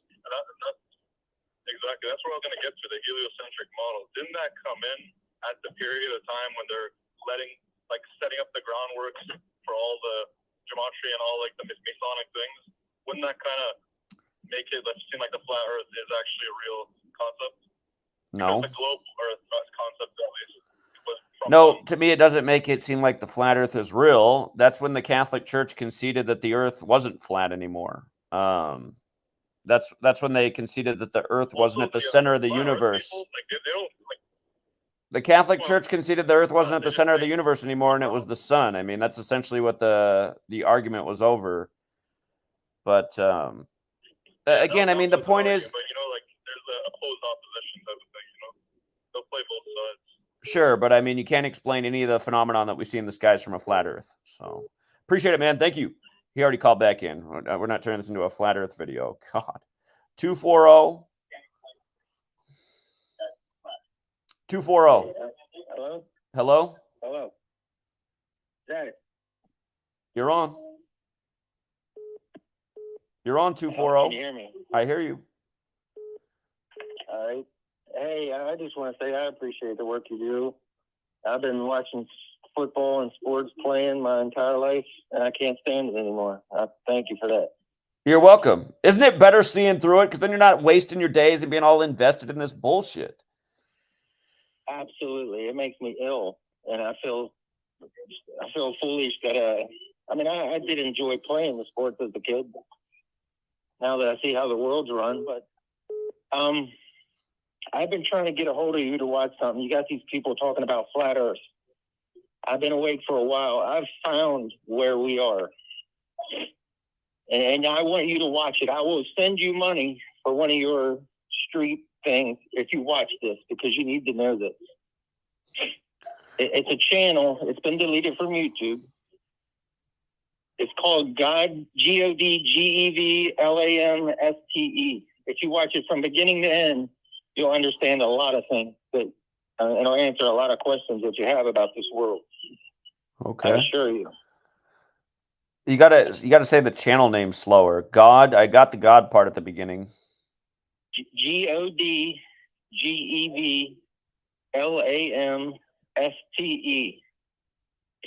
Okay. Everyone watching, I'm telling you, take the time to watch this, and then Okay. you'll be awakened in a way. I'm like you. I tell people I know, they don't want to hear it. I can prove so many things, like they can't wake up. Sure. Okay. All right. I'll check it out. I appreciate it. But I'll be watching you. If you let me know that you saw that and you understand what I'm trying to tell you, I'll contact you and I will send you money for watching that, because I want you to know about that. Okay. All right. Thank you so much. You have a good one. Thank you, man. All right. Keep it. Oh, God. Uh-oh. Uh-oh. Keep it in Capitol Hill. No caller ID. Hey, Zach. Hello? Okay. What's the funny you want to pull on us? Come on, make us laugh. Why do you get Super Bowl pick wrong, you fucking idiot? I can't understand what you're saying. Do you want to try again? Okay. Exactly. Okay. Oh boy. I don't think there's enough good callers in the world. 310. Hey, how you doing, Zach? Big fan here. I'm not here to troll, but that's some dumb shit they're doing. Hey, real fast, I was just gonna say, with the whole Tupac perspective, right? And what you were talking about with the topic, if as a fan growing up watching him, dude, that was all fake, obviously, because there's no cameras allowed in the courtroom, dude. So every time he was they were showing footage of this whole Tupac by defending himself and all this shit. Notice how he looks to the camera and poses with the lawyer, bro. You can't make this shit up. It's fucking bullshit, bro. That's not allowed. You can't have a camera in the fucking courtroom. That's why I understood what you said, it's rigged. Look at the O.J. Simpson trial, bro. That whole thing was televised worldwide, bro. I was out of the country and they're showing footage of that trial. You know what I mean? But we all knew what that was with O.J. You know, it's just straight sacrifice right in our face, you know. But I just want to get, that's all. And then I just wanted to get one more thing out. Real quick with the Jets, this fucker Salah is the first Muslim, and you guys probably went over this already. I've been talking about how he's the first Muslim coach. It's just like, it's just such mockery. I mean, it's just. Exactly. And then look, that motherfucker was in the building. Oh, he survived. And you get the fuck out of here. And this, I'm gonna tell the truth, bro. Shame the devil. I'm gonna tell the truth. I bet on the Jets. Then I hedged as soon as this asshole Rodgers got hurt. I took the Bills, and then I lost, obviously. But it was, Jets were always meant to win that game on 9/11, especially with Salah playing. And Roger, that's what I kept saying about Rodgers. His ritual was so perfect to win because he became 11-1 at home as a starter on Monday Night Football on the day, leaving 111 days left in the year when New York equals 111, and it's September 11th of all days. It did look like there was quite a few things there for the Bills, but it's like, really, that seems like the narrative for what they got going with Rodgers. That was the right side, dude. And that's what goes down in the record books. Even though he hardly played in the game, he gets credited with the win because he started. So he goes down 11-1, and that's probably the way his career will end. Exactly. And then we saw the Zach Wilson connection with Tom Brady's 83, not necessarily Aaron Rodgers' 83, because, it was, and it goes back to your brilliant breakdown about when Drew Bledsoe went down behind the Jets and, Brady became the 9/11 quarterback. That was a brilliant breakdown you said about that. And I'm going to die if they try to bring back Tom Brady as the Jets quarterback. So. Oh, I know, exactly. No, but yeah, that's real though, dude. But what I was saying is those they replaced an 83 motherfucker with another 83 motherfucker. You know what I mean? A motherfucker born in 1983. Well, look, but they're born 22 years apart too, right? Brady was born 22 years before Zach Wilson. And then exactly. Robert Saleh was 22 years old when 9/11 happened. Absolutely. The guy who returned the punt. Man, to take the Jets. The guy who returned the punt's 22 years old. 22nd anniversary of 9/11. Exactly, yeah. But that was the main thing. So honestly, to take the theory, if the theory does play out, it's like, nah, dude, Zach Wilson should be the franchise quarterback of the Jets because that's exactly how Tom Brady became the quarterback the exact same way, dude. And the thing is with the whole Testaverde getting hurt in the first game in 1999. The first game of the year, just like this fool Aaron Rodgers, in the year of the fucking rabbit, too, 1999. And we are here in the year of the rabbit, 1999. Or, excuse me, 2023 year of the rabbit, where his brother, Patrick Mahomes, wins the Super Bowl in the year of the rabbit, the 95 kid, right? But more than anything, they're both pigs, though, born in the year of the pig, both Aaron Rodgers and Mahomes. And to me, they kind of bookended this shit, dude. Like, he might be out for the rest of his career now. He might ended his career on a 9/11 ritual, and it kind of makes sense that way, simply because in 1999, yes, Testaverde blew his fucking Achilles the same. You can't make this up. You just can't make this up, buddy. But yeah, I won't take no more of your time. Wait. Wait, hold on. Vinny Testaverde blew his Achilles on the same hash mark as Aaron Rodgers? Well, I don't know if it was the same hash mark. I know it was the first game of the year, just like Rodgers. He got hurt. Okay, so that's the parallel. See, because the thing is, there's a big history with Aaron Rodgers and Alex Smith. For people who forget, they were the top two quarterbacks taken in the 2005 draft, and Aaron Rodgers thought he was going to go number 1 overall because he's the I mean, it didn't make any sense why he didn't go number 1 overall. You're the fourth. Okay, it's like, here's the guy who's from our town, who's a huge star at Cal. Oh, let's take the Utah product. And then the joke of the NFL, which is literally these leagues are really meant to fuck with the fans and piss them off. Just like why home teams had a dog shit record to start the season, that home teams were 5-10 going into Monday Night Football. Exactly, bro. And then the Jets, even though the Jets won, the fans still feel like shit because they feel like it's not their year now that Rodgers is done. I mean, of course. I mean, and me and my friends, we've been tracking this, Zach, where it's like on 9/11. That Aaron Rodgers always has a fucking bad game. Even when he was with the Packers, he'd always lose on 9/11, dude. And then one of the ones that he lost, he threw for 133 fucking yards. And then in the halftime score in that game of the Jets, it's 133 again, and then he's out with an Achilles injury. I don't know what the 133 means, but that shit football. Is like, man, football equals 133. Like last year or the year before. Football equals 133. Okay, then. All right. But the thing about Alex Smith, so Aaron Rodgers goes out in a tribute paying tribute to history with Vinny Testaverde, another big Jets quarterback. When Alex Smith got injured, he got injured 33 years to the day of Jesus Christ. Yeah. Oh God, why can't I think of his name right now? But the quarterback for the Redskins, and he got hurt on the same hash mark 33 years to the day. And then Rodgers is doing the big third.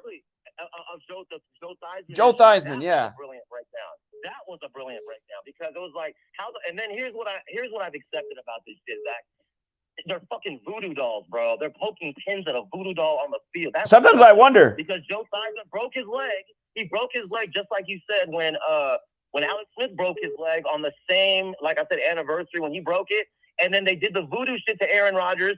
They said, I can't confirm this, but that fucking Vinny Testaverde was at the game when Rodgers fucked up his Achilles. Just like Theismann was at the game when Alex Smith got hurt, and then they interviewed Theismann, Exactly. and Theismann said, he said, the other thing that's funny about this, Theismann said the other thing that's funny about this is he goes, I have a nephew also named Alex Smith. It's like, what? What is going on? Wow, bro. Oh, wow, bro. That is some evil shit, Zach. Like, but like I said, it's like, I got to give you a lot of credit. Me and my friends, we really do our homework, like intentionally trying to just stay away to come back and be like, okay, we are on point because Zach is kind of like saying what we're saying here.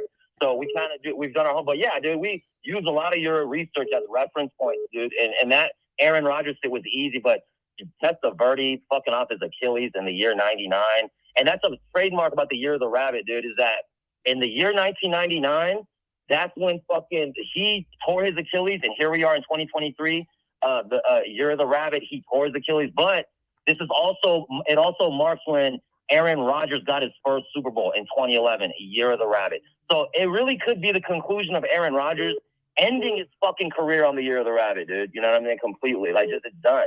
I think it's probably done. You know? I think it's probably done. Unless it's like the guy who came on ESPN yesterday and said, if the Jets made it into the playoffs, there's a chance Rodgers could play for him again this year. I was like, we'll have to keep that one in mind. Dude. But it's just a final statement of 83. And one more thing, because everything is about 1983. And then like we broke down how basically like when Leo Messi won that won the World Cup, it was a prelude because the Aaron Rodgers, once again, your research, he had the Leo tattoo on his fucking arm. And so of course Leo Messi wins the fucking World Cup. Of course, dude. It was a prelude to the Lion, which is Leo, beat Aaron Rodgers. And then that's why Patrick Mahomes had to take his medicine week 1 from the Lion. Everybody's getting it from the fucking Lion, bro. Everyone's taking the medicine, from the Lion. And then that reference point about Michael Jackson, Motown, the 25th anniversary, 201 days later, they released the Thriller video.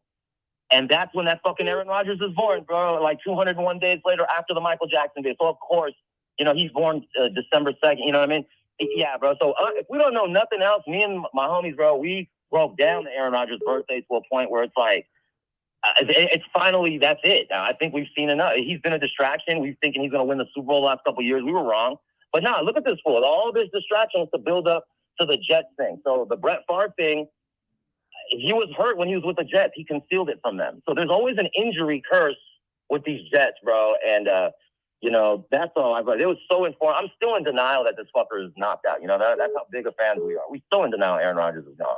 That's how much we were in the poison, we're drinking the Kool-Aid. So.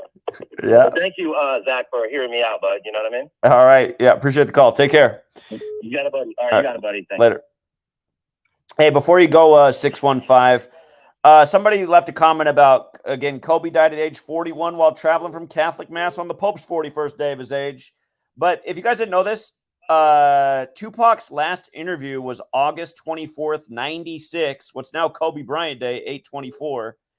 And that was at the same time Kobe was coming in the league. And there's a lot of parallels between both deaths. But go ahead, caller. Yeah, I just wanted to know why you can talk about the Vatican and heliocentrism. Heliocentrism plays into the puzzle, right? Heliocentrism, 201, like the Jesuit order. Well, exactly. But then what I'm wondering is how can you see that and then still say flat Earth is a psyop? Because that doesn't make the Earth flat. Why are you guys so hell-bent on the flat Earth? Why is it so important to you what shape the Earth is? Well, why is it so important? That's the thing, is you bring up flat Earth and people panic because they're indoctrinated into a globe and they get cognitive dissonance. You look at the horizon, it's flat. And then... Okay, so where does the sun go when it sets? Like, if the Earth is flat and the sun is above the flat Earth, we should all be able to see the sun at all times from any point on Earth. Because there's cycles to it. This is already... Okay, here's what I want you to do then. I want you to just go on your kitchen table and draw a flat Earth, make the map however you want it, and then like put on the end of a stick, put an orange ball and call that the sun, and just keep dragging it in circles over the flat Earth and figure out like at what point it would set behind the horizon like it does on Earth every single day, directly west of us, just like how it rises directly east of us every day. And we all see it, pretty much no matter what where you are on the Earth, the sun looks like it's rising and setting at the same point because of how far away it is, and it kind of shows that it's the spherical model, and we're all going around it. So anyway, again, you cannot make sense of the flat Earth. I got to move on though. I don't know what's with you guys in the flat Earthers.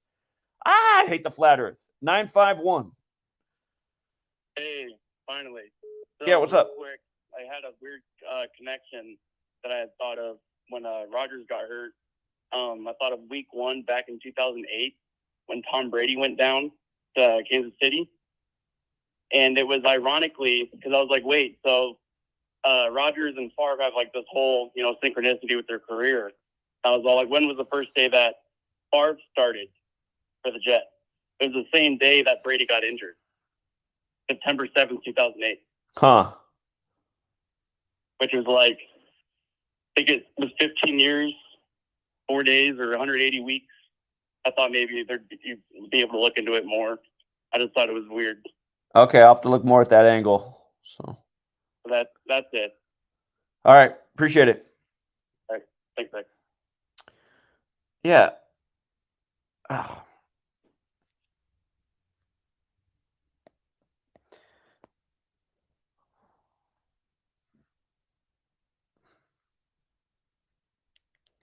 $520. Hey, Zach. I just got something on Maui that I've kind of just noticed. Have you heard Doja Cat? I know that that's a singer, but I couldn't tell you what her voice sounds like or any of her songs. Okay, so she's got like a real demonic vibe going on right now, and over her video, got an album coming out this month, and the album called Attention and Paint the Town Red. And that song was released 4 days before the Maui fires, and it's the 4th song of the album. And I go on her Instagram, her first post that's there, it's just the letter 4, and 4 is the kill number. So I don't know if all this is connected. I don't know. It's just I'll have to look if she has an angle. So it's a big web, but yeah, just the Paint the Town Red. What kind of Beyonce just put out something with 4 as well, 4.0 or something. What was that? Beyonce just put out something with 4 in the title. I'm not sure. I just see Doja Cat because it's the song that's being pushed right now, through TikTok, and if I open Spotify, that's the song that plays. When I just shuffle, the song's not even good. Okay. I'll have to look more into it, but yeah, Red. Could be. Appreciate it. Thank That's what you. they did 4 days before the fires. All right, thanks. Yeah, I'll check it out. Thank you. What's up, Joey? Yo, flashback to Thursday, the opening game of the season. And Brian. Hey, Joey, I have to run away. I'm going to be listening to you from a distance. I have to run and do something, but you got the floor until I come back. Go ahead. They'll hear you. All right, cool. So on Thursday Night Football, the Lions Chiefs, Brian Branch of the Lions, he got the pick 6. And he gets the pick 6 320 days after his birthday. And of course, Roman Catholic Church equals 320. And also Roman Catholic Church equals 104, like it was the opening game of the 104th season. But Roman Catholic Church also equals 94. And it's the Lions' 94th season. So just how perfect 320 days after his birthday, he gets the pick 6. And of course, George Floyd killed in front of police cruiser 320 and that whole thing. But that's the one point I wanted to make. And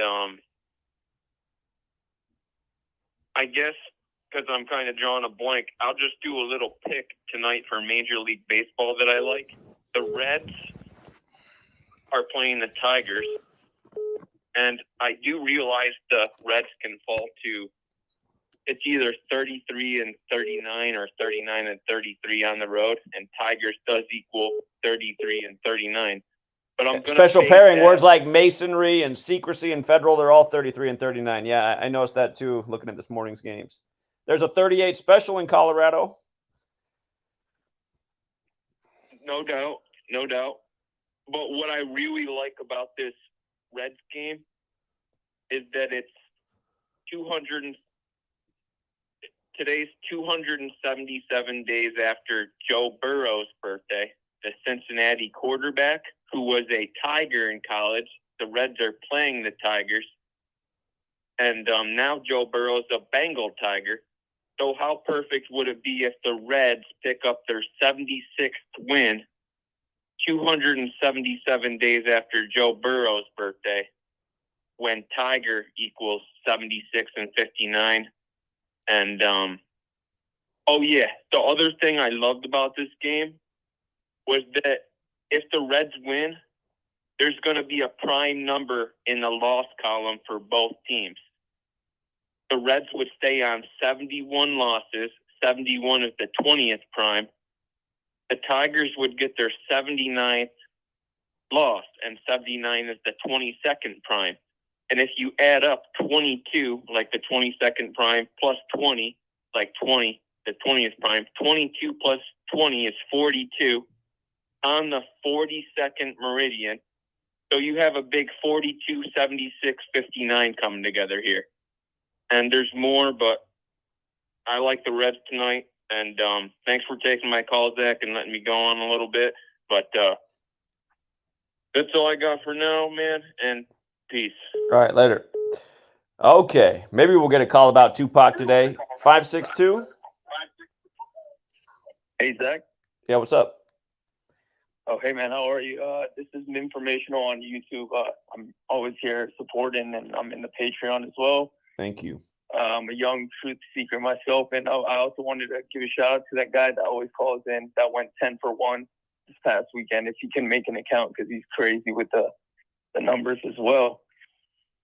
But I wanted to talk about the Jets game really quick, and then also the Saints narrative as well. I know you mentioned the Saints a little bit earlier today with that Dennis Allen. But starting off with the Jets game with Zach Wilson, I thought it was pretty hilarious. They showed 14 and 41 throughout the whole damn game. I mean, even with Aaron Rodgers going down for 4 plays into his first drive.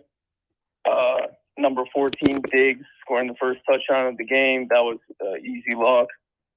Zach Wilson ending the game with exactly 140 yards.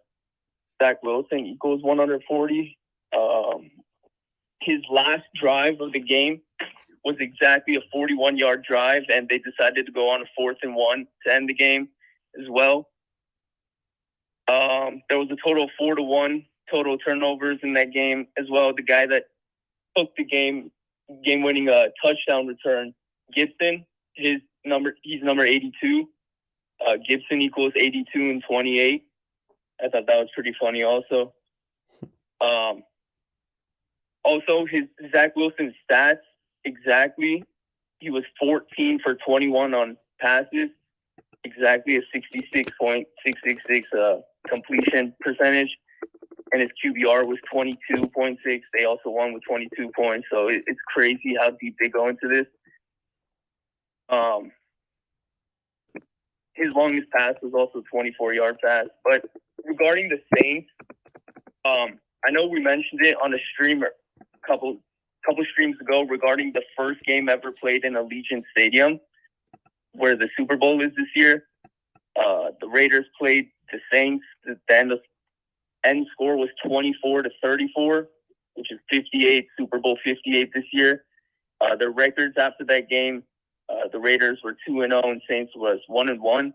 Like this year's Super Bowl date, February 11th. Also, last time they played, and they're not playing again at all this year, but the last time they played was on September 30th. 2022 last year, and Saints won 24-0. So I don't know. I thought that was pretty interesting. And then also week 1, I do kind of like Saints Ravens. It's one of the narratives I kind of like. Their total scores, both the Ravens and Saints, was 41. And the teams they played, the Texans and Titans, their totals ended 24.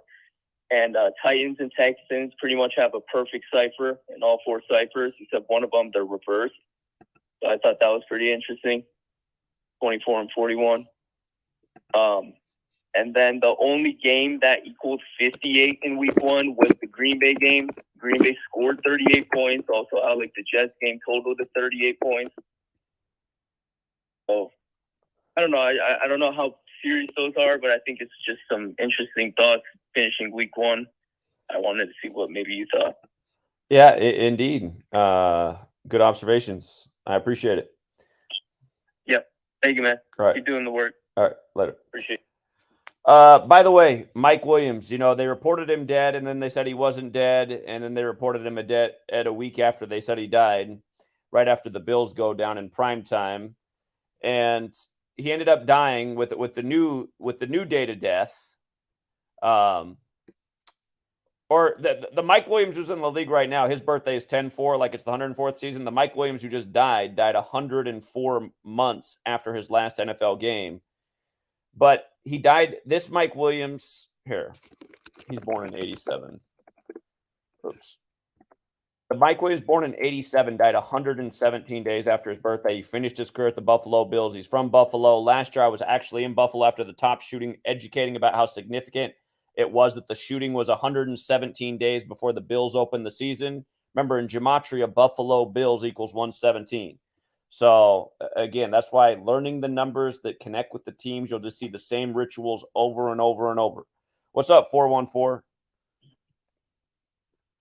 Hey, what's up, Zach? We actually met when you came to Marquette. So it's cool kind of getting to pick with you and everything. And Yeah. I'm kind of just joining the stream, so I don't know, like, the direction of it. I know you guys were kind of talking to Roger's situation. So if this is kind of out of nowhere, I understand if you don't want to, like, look too much in there or whatever. But it was something that I've kind of thought back on and off, and when this happened, this was kind of before you were, like, on the gematria scene. And it's regarding Chris Benoit. I don't know if you're familiar with him, but he was a wrestler who, he kind of like, he ended up killing his family, long story short, and he killed himself. And it was just a lot of conspiracy that went into it. And I feel like if there was something there, you would definitely be able to find it with gematria. So I just kind of thought I'd bring that to you. His name was Chris Benoit. I don't know if you're familiar with him. Yeah, I think it happened on, did it happen on June 24th in history? Yeah, it did. I don't know. It did. It happened on Like Freemasonry's birthday. but not like. It happened on Freemasonry's birthday. Everything that goes down in the WWE run by the Mason Vince McMahon, it's always Masonry related. So yeah, I have looked at that in the past. I can do more work on it. Yeah, I would love if you ever get the free time. I know you got a lot of stuff going on, but I would love if you ever get the chance to really be able to drop a video where you can kind of delve into that and kind of really look into that. Because his entire legacy has been kind of destroyed by that. And it's like if you didn't, you know what I mean? If you didn't kill your family, I feel like, the people who really want to know the answer should be able to find out if you did. Because this is, it's an extremely heinous crime. So it's like if you didn't do that to be remembered for something like that is horrible in my opinion. So I just thought I'd bring it to your attention. Other than Well, yeah. No, I totally get. I mean, I've said the same thing before. I mean, how many of these celebrity deaths? I mean, really, you think about like how many people's legacy is that they suicided themselves or they died of an overdose, and that's not really what happened. And really, who wants that legacy when that's not even true? I mean, it's just to kill somebody and then to shame their name. And again, these people who do it, they do it as like a business move. They're like, well, we're going to make even more money off it, and nobody's looking at us. It was a suicide. Yeah, exactly. And then to have them like to label them as killing their own family, you know what I mean? Like right. That's extreme. Like that's even worse. Making them look evil when it wasn't them who was evil, right? The evil people did. That's the thing, that the people who do this, that they don't have any like morals or code. They just do whatever they need to do. Yeah, it's horrible, man. So if you do ever get the chance to kind of, because I know how you can really go into it and connect the numbers like crazy. So just thought I'd bring it to you. Like I said, I know other people want to talk. I don't want to hold you too long. But we did meet in Marquette, and you were cool as fuck. You know, we took a picture and everything. I always remember that. So just want to say thanks again for all the work you do, man. That was a year and 6 days ago. I remember it was September 7th. Yeah, it was good to meet you, man. Thank you. Yeah, man. All right, take it easy. All right, yeah, take care. Hold on a second, 585. I just want to make this point about this other death in the news. Again, Mike Williams, born May 18th, now dead September 12th. You see how that's 117 days after his birthday? Last year, the top shooting in Buffalo was May 14th, 117 days before the season opener, which Buffalo won. Buffalo Bills won 17. Hey, check the box score for the quarterbacks in the Monday Night Football game and tell me if one of the quarterbacks in the Buffalo-related game had 117 net passing yards. What's up, 585? Hey, Zach, it's Michael. How you doing? Hey, speaking of somebody who I got to meet last year, what's up, Mike? Not much. Hey, I didn't know if you knew about this, but WWE, they merged with UFC, and I think it was like yesterday. Okay. And I didn't know if there was anything there. I know yesterday was Andrew Luck's birthday. Yeah. I know. It's funny, for all those years, for all those years, we'd point out that Andrew Luck's birthday was 12/9. If you added up his birth numerology, it added up to 129. So we knew there was something to that. We didn't realize that 129 was 201 in base 8 counting, and the only city in America that equals 201 is Indianapolis. But it's funny how perfect it all is. And another thing is that when they merged, when WWE and the UFC merged, they're calling it TKO. So I don't know if there's something there too. So I didn't know. The merge completed yesterday. They merged together. I don't know if there's anything there or not. I'll look into it. I'm sure there is. But yeah, that's all I had, though, Zach. All right. Appreciate it, Mike. Have a good one. All right. Later. But yeah, again, you guys, I mean, literally, we were in Buffalo last May talking about how significant 117 is to the Bills, how they do a gazillion numbers with this team in the ritual. You know what? It's a year later, and now a former Buffalo Bill who grew up in Buffalo is dead 117 days after his birthday.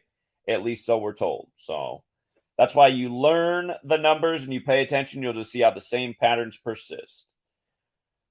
252. Yeah, what's up, Zach?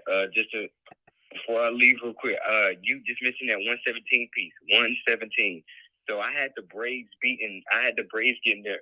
Okay, so there's two teams that had the collapse. Remember I told you, right? The day that construction started for I-95 in Philly, the news broke that Mike Williams had died, right? All of it, he had so-called died. That's when the news broke, right? On that construction day.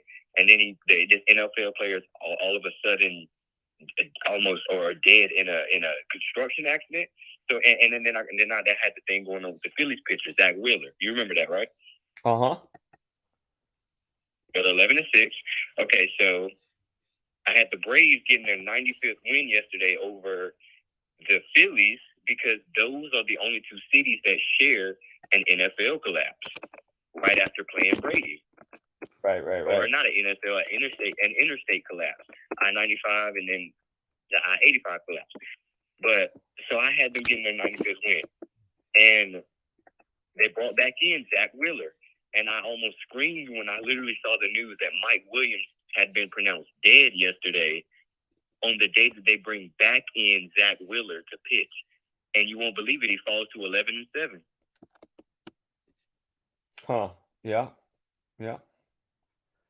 11. He falls to 11-7, and his name equals 117. Zach Wheeler 117 falls to 11-7. A clear connection to the pitching on the 2 dates with Mike Williams in the headline. So there's obviously something with the whole interstate collapse. And then don't forget, collapse has the football overlapping 3 or 4. Collapse in football. But yeah, I just had to. Okay. Yeah, I just had to bring that up with him falling to 11-7 because that was actually a really good. I'm glad I caught that before the game started because I saw it last minute. But yeah, falling to 11-7. So I really don't know what exactly that means. But oh yeah, and Braves is 95, right? I-95, Braves 95. Right. So I mean, it's yeah. I just had to call in about that before you ended the stream because that was a really big piece with that dude dying. And like I just said, we're talking about Philly before I leave. Like I just said, the Eagles play the Bills this year. Okay, I see what you're saying. Okay, keep an eye on it. But yeah, that's all though. All right, appreciate it, man. Thank you. Yep. Okay, just like all my live streams, nobody ever calls in on topic. But the thing with people always saying that Biggie went into Jurassic 5 and Tupac, I don't hear anyone's voice in that group that sounds like either of those men. I don't see anybody who looks alike. I mean, I don't understand why this is such a popular thing for people to write. Like, are these like AI bots that like who's Biggie up here and who's Tupac? Well, what's up, 917? Yeah, y'all, just wanted to tell you that, the Jurassic 5 shit with I was trying to call him on topic, Tupac. He's an actor, and he started this other rap group called Jurassic 5 with his godbrother Gaddafi and Biggie as Soup and Eazy-E. Man, they got the greatest plastic surgeons in the world, if that's true. And they changed their voices and everything. Yeah, no, they do. You know what it is? If you look at Tupac, they faked his height. They always faked his height. If you look at it, he's 5'9" on one thing, he's 5'10" on his license, he's 5'11" on his jail. He went to jail. If you call in Clinton Correctionals and look up Tupac, he was never there. If you Okay, here. All right, here. Okay, that's all interesting, but like, so their voices sound different. They don't really look anything alike any of these people. Why are these people now in Jurassic 5? Why do you think that's Eazy-E, Tupac, Biggie? No, it's them. It's just they have plastic surgeries and stuff like that. The guy Akil. And now they rap in a totally different way and sound totally different too? Yeah, but if you listen to what he's saying, he says a lot of things and he drops a lot of gems. If you really listen to his music. Okay, so give me an example that gives it away that it's them. Like he must have given us a gem that shows it's them. Yeah, no, even his kids, Akil's kids, right? They all have Tupac's nose, but he doesn't have Tupac's nose. His nose is different, if you notice, because he got a nose surgery. The guy has dreads. Tupac can grow his hair. Even on the special, the new Tupac, Dear Mama stuff that they put on FX or whatever, Hulu, they're like, oh, he had alopecia. Obviously, it didn't have alopecia because in 1996, he was growing his hair out when he was in jail. And then this guy, Akil, has started growing his hair out around the same time. And if you look at the other guy, Charlie Tuna, when you spell the name of the two, like Tupac, that's his godbrother, Gaddafi, who died a month after Tupac died or something like that. And he got killed by an outlaw. One of the outlaw's cousins supposedly pulled out a gun and killed him by mistake. The story even sounds very fishy. And okay, I don't see how any of this though. I mean, like, let's go back. You're starting to make it sound like Akil said some things in some songs that reveal that he's actually Tupac. So, like, what are some of those lyrics? He had a song with Agent 006, and he was saying that Tupac is half dead. He said something about his eyebrows raised and how they changed, like he came back and how they. Well, haven't a lot of people said that? I mean, there's how many millions of people in the world speculate that Tupac's not really dead because of the whole Machiavelli thing, because Machiavelli faked his death. No, of course, and he always wears the red hat like Machiavelli does. Look at Akil; he's always wearing a red hat like Machiavelli. Not in the photo I got up right now. In the photo I got up right now, he doesn't have a red hat on. Yeah, but I mean, that's just one photo. Look up a lot of photos. Look up Akil red hat. You'll see a whole bunch of them. Okay. You'll see a whole bunch of times. I thought I heard you say always, but okay. No, yeah, just look it up. Look up Akil. You'll see a lot of pictures with him wearing a red hat or videos of him wearing red hat. And then if he doesn't wear the red hat, he wears the black and white checkerboard. Like Tupac always wear the black and white checkerboard. Even when he came out, he had the black and white shoes on, with Dancing with Digital Underground. And Yeah, even if you look at the CD cover, the Machiavelli CD, you see the A on top. It goes right under the KIL. And then if you look at the CD itself, the other A in Machiavelli is under the KIL as well on the CD itself. So they perfectly put the Akil on both things. And the Jurassic 5 is under Interscope, same label as Tupac and Gaddafi. And Biggie technically was under them too, because they're all owned by Interscope is owned by Time Warner Music Group, and so is Bad Boy. At the end of the day, their label is owned by Time Warner Music Group too. So everything's a lot of fishiness. And then even Suge Knight, where he got his money from to bail Tupac out, was from Time Warner Music Group. There's a guy out there saying, "Oh, I bailed Tupac out." But why would you give it to Suge Knight to get him on Death Row if Death Row is a sister company of Interscope and Tupac was already on Interscope, the bigger label? It doesn't make any sense. Why didn't Jimmy Iovine help him get out? Or why didn't he have money to bail himself out? But besides that, even on like the Machiavelli album, and the way Tupac spells Machiavelli, it can, if you change the words around, like it's a word scramble. Like for instance, how they did with Delta and Omicron. If you take all those letters and you word scramble it, it spells out media control. Well, the same thing with the way he spells Machiavelli. If you take up the letters over there, it says Evum Akil. And Evum in different language means like this is, or this stuff is, this is so, or just look up the definitions of Evum. If you take those words together, it says Evum Akil, because that's what he became, Akil. Even Akil is with the A-K-I-L, that's the Arabic way to spell it. Why does he spell it like that, not the black way with the Q? Because if you do it with the A-K, it equals 33. And he also died. Everything with Tupac was 7 and 13. Even the fact that, he died at the MGM Grand. And that's, M is the 13th letter, G is the 7th. So it's 13, 7, 13. And everything with Tupac was 7 and 13. 7-Day Theory. He died at 403. He was 25.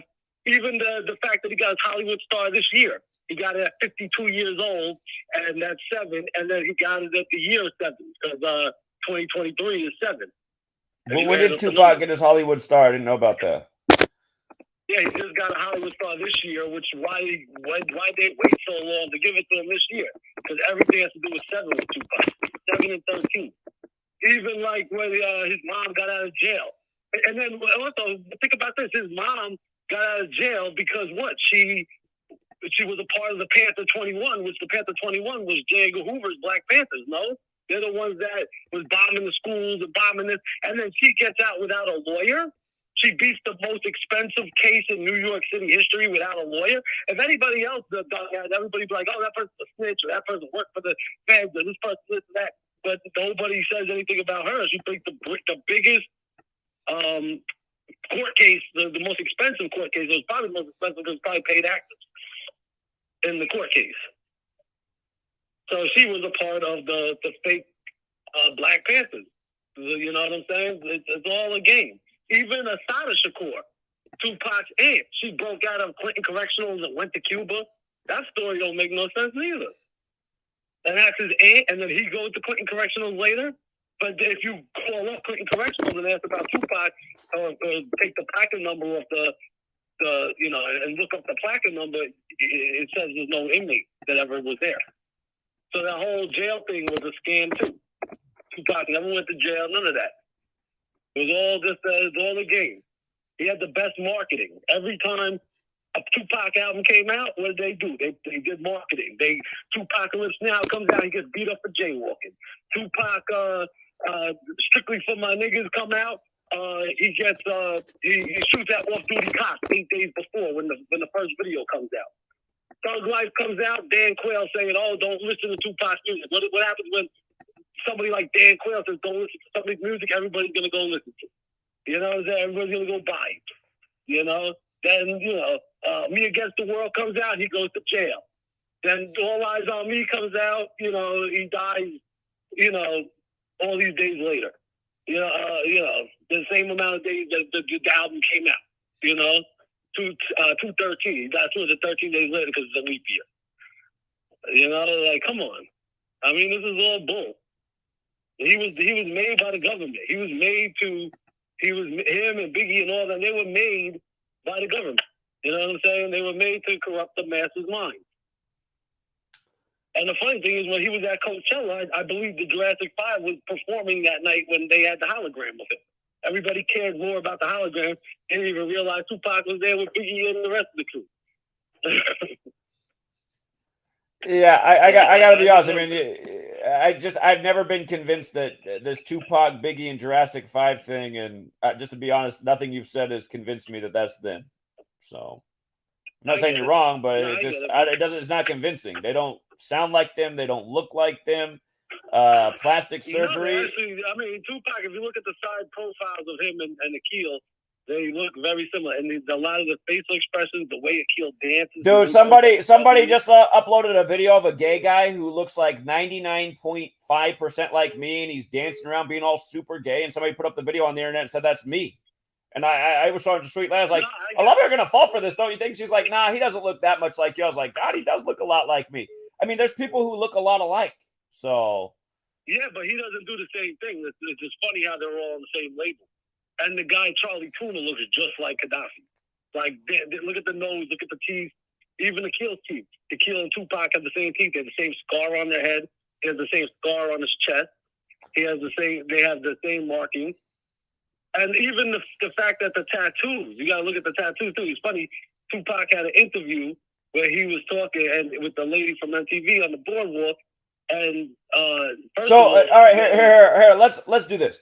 What is the incentive of killing off these guys as characters and then putting them in a group, Jurassic 5, that's never really had much of a following? I mean, Jurassic 5, they were out when I was in high school, and one kid was listening to Jurassic 5. So what's the point of doing that? No, I understand. Well, I understand that, but one is a social experiment to see, that if the people are dumb enough to not realize this or whatever. And two, they make a lot of money. Think about it. They made a lot of money off Tupac. They made a lot of money off Biggie. They made a lot of money off Eazy-E. You know what I'm saying? There's church right now with all. So why not invent them as new big stars? Why put them in some obscure group that nobody listens to? What happened? Why put them in some obscure group that nobody listens to and they hardly make any money off them? Well, that's the whole thing. They know. Well, they have to do something. All right, after these guys die, what do you think they? Why not make them big stars again? Why not make them big stars? Why not make them big stars and make a whole bunch of money again since they're super talented? No, well, they are very talented. They rap right now. They're still out there. They're still doing their own thing. They're still making money. And think about it. All these guys, Biggie. All right, I got to move on, my guy. I got to move on. Sorry, that guy doesn't have logic right there. I'm sorry, you guys. Bad arguments. Just bad logic, faulty logic.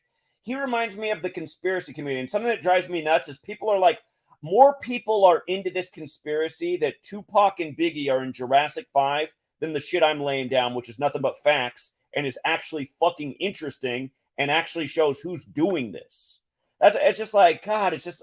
And then I just heard that guy say, oh, people are too dumb to. No, I'm sorry, man. I think people that are too dumb are the people that are like saying, yeah, he always wears a red hat. That's definitely him. It's just like, no. And again, just an illogical answer. Why not? If you can invent them as new people, why not bring them back as megastars? Now they're new megastars. If they can do plastic surgery this good, realize, why didn't Michael Jackson have plastic surgeons this good? Michael Jackson was trying to make himself look different. He turned himself into like a morph-looking creature, just like Madonna did. So, Biggie went back to Weight Watchers and got a whole different face. Tupac, I don't know, shrunk even smaller and turned into a kill that doesn't look anything alike. From the side profile, they look the same. I mean, are we really making arguments like that? Well, if you look at them from the side, then they look similar. It's like, okay, from the side? How about from the front on at the face? God. Okay. 240. Hey, Zach. Yeah, what's up? I heard that guy telling you about Tupac being alive. I talked to you earlier. That is not a conspiracy. Like, Michael Jackson was Prince Carl Phillip. They make millions off these characters, and then they kill them off on the TV, and they play different people. And you can tell this by people's ear biometrics is one way that they're caught. The government actually knows that your ear biometrics and certain things about you is more accurate than your fingerprints. But who looks at that when you're watching people on TV? You never meet them. You never see them. You never get to know them. They're doing this. They're playing 10 and 15 different celebrities, killing them off. Like when Tupac died, he become a legend. I mean, this is how it works. This is how what works. I mean, this is how what works. This is how what works. That's how the Illuminati works. Didn't, hold on. I laid down what the Illuminati did with Tupac, paying tribute to white Jesus and Machiavelli and how they killed his mom and announced it on Machiavelli. Like that. This is what they're doing. Are they reinventing Tupac as a kill? I know the characters that Tupac plays. I just don't have them off the top of my head. But there are. Google's making this stuff hard to find, but I found it years ago. Like you, I can direct you to a video that will show you that I'm right. It's about the Jackson family. They are the Swedish royal family. Played the Jacksons from children until their supposed death. Michael's death. So you're saying, wait a minute. So you're saying the whole Michael Jackson family's in blackface? Yes, they were the entire time. The entire time. Get your pen out. When you get off of here, you watch this quick video before they delete it. It's actually still on YouTube. And watch that channel. You need to know this about the Illuminati. Yeah, you're in the dark, brother. So when you go blackface, then you also get the black vocals. This is amazing. Okay. Yeah, just watch this video. It's like an 8-minute video, and then you start watching that channel. I'm sure if I watch one YouTube video that's 8 minutes, I'll have no doubt that Michael Jackson was in blackface along with the rest of the Jacksons. You will. Okay. Well, it'll start you. No, that might not convince you 100%, but if it doesn't, there's something wrong with you. You're too skeptical. You're too skeptical. I understand that you want concrete evidence, but these people are clever. They're clever. They don't leave that behind. But ear biometrics are a fact. They use facial stipple, just like the Nutty Professor. Look what they do on TV. Johnny Knoxville. Do you know? So your ear biometric reminds me that a YouTuber like 5 or 6 years ago did a video showing that I was the Boston Marathon bomber because I had the same ears as the Boston Marathon bomber, and he said it was definitive proof that we were the same people. Hey, but you know what? I don't really know you. I don't think that's true, but I really it's definitely not true. But I do know that it's a little known fact that ear biometrics are more accurate than fingerprints. The government knows this. They know this. They use it. Okay. All right. Well, you can link the video. You can send me an email and I'll check it out. Michael Jackson in blackface. That's a new one. But I can never contact you. So it's a channel called Sparky Lee. It's been deleted. Every video on there will blow you away. Like Ice Cube is Ice T. They're the same person. Okay. Trust okay. me. I'm telling you, you need to know this. They play. Shakespeare had that comment. One man plays many parts. I don't remember exactly how it goes anymore, but you know that comment. It's true. Ice Cube and Ice T, man. I mean hey, they're both rappers and both actors and both from LA, and they both start with Ice. But man, they're the same people. That's also a trip to me. All right, apologize to you. All right, send me the email. I gotta watch the 8-minute video that's gonna prove to me that Michael Jackson was in blackface all along. I gotta see that. Trust me, but you're never gonna learn if you keep ruling everything out. No, I didn't say I didn't rule it out. I said send me the video. I gotta see the video. But I don't know how to contact you. So just go to, when you get off here, go to YouTube. It's Sparky Lee, SparkyLee. Anyone can go watch Sparky Lee. Do it. What's the video called? Thriller Royale. What's the You'll call? see it on there. Okay. All right. I'll look for it. The video is called Thriller Royale. Thriller Royale. All right. Trust me. All right. Thank you. Peace, brother. Okay. I'm turning off the ringer on my phone and setting it down so I can't see that anybody else is calling because I just can't take any more phone calls. None have been on topic, almost none. And yeah, I'm already worried enough about humanity. Today's phone calls haven't helped. Here, if you guys got here late, what I presented in the beginning, I'll present it one more time, and then yeah, I think I got to shut this thing down because I just can't. I can't stand another one of these phone calls. So again, Tupac Shakur, he dies. They put out the album with him on the cross like Jesus on a very special day to the Society of Jesus. Remember the 5th of November. And again, the day Tupac died was September 13th, which is where white Jesus comes from. That's Cesare Borgia's birthday. And then Tupac's alias, Machiavelli's a play on Machiavelli, who faked his death. And Machiavelli based his book, The Prince, on Cesare Borgia. So Machiavelli, Cesare Borgia, Tupac. Very easy to understand. Again, you guys, have you ever heard quality, not quantity? Have you ever heard that phrase in your life? Quality, not quantity. I do put out a lot of work, but I try to make sure all of my work is quality. And maybe sometimes when I'm doing a research, I'll be like, oh, that could be a connection, but then maybe not. That one's a little bit iffy. Just come with your best stuff. Like, I don't know who in the world is convinced by information that, oh, yeah, a kill is definitely Tupac. I mean, you might find somebody else who thinks that's interesting, and they might think it's true too, but, like, what proof do you have? Like, I was trying to get that guy to come with something hard. He's like, he always wears red hats. And then we open up his photo catalog, and there's, like, a picture of him with 50 different hats on, and finally I have to scroll down for 10 minutes before I find him in a red hat. It's like, what kind of arguments are these? What I just showed is undeniable. You know, this is history. And again, and then they had to announce his mom's death. And we covered this in 2016, right when it happened. She died right after Prince. We called Prince's death, you know, validating the work that we do here. Prince died by the exact numbers that I talked about when we called his death after Vanity died the day of the Grammys.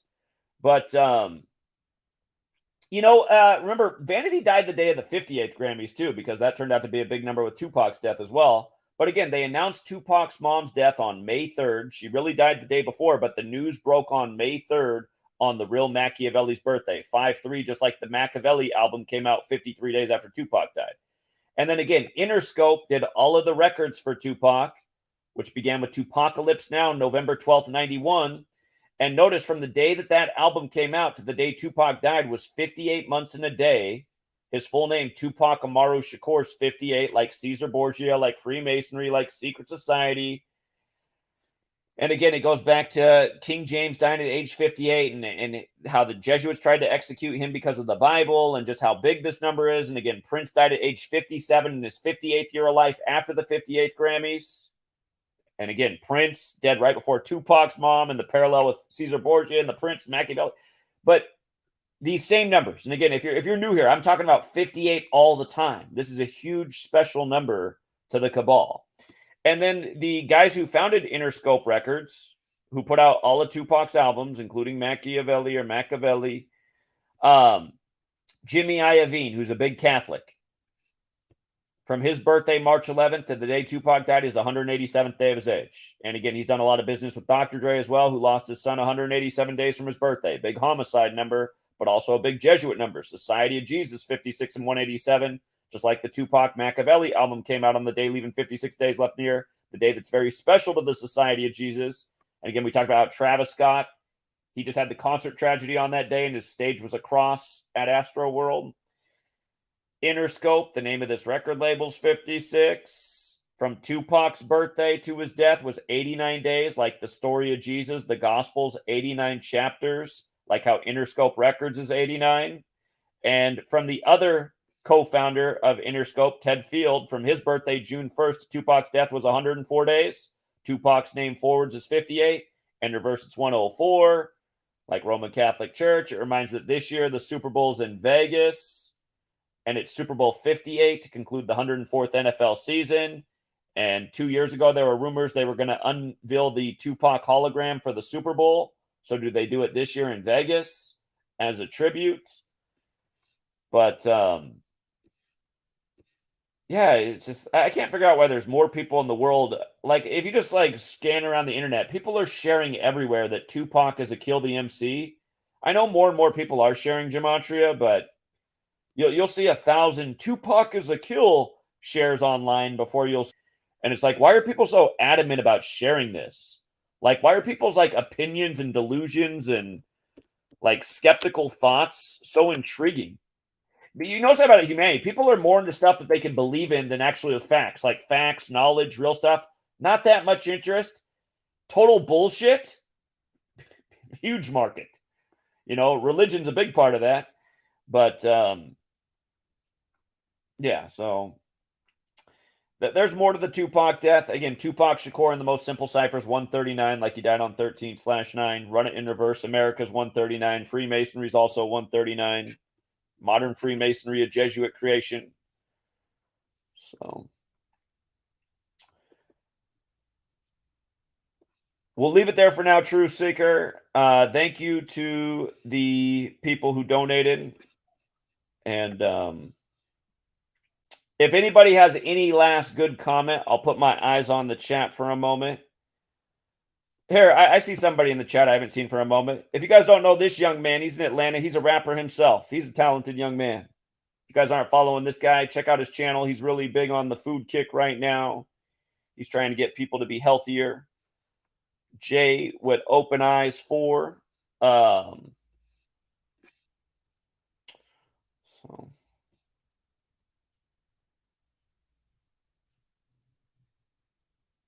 all right, eyes on the chat, just looking for any last good comments.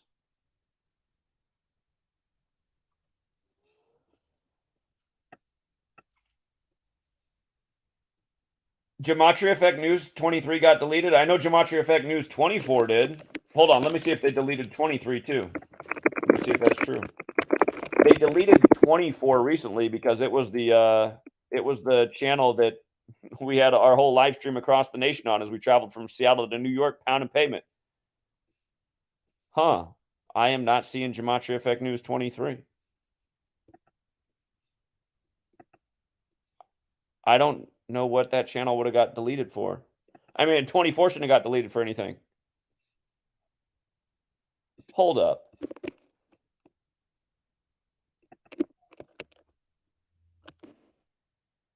Yeah, the channel's gone. So they've deleted. Again, for people who are new here, I've had to create all these channels because I get deleted all the time. So what I've been doing for like the last 2 years is cycling 4 channels so they wouldn't delete them, but then they've been deleting them anyway recently. And we haven't even been using the channels. I hadn't used Gematria Effect News 24 for a year almost when they deleted it. Hold on. I'm going to find out when 23 got deleted.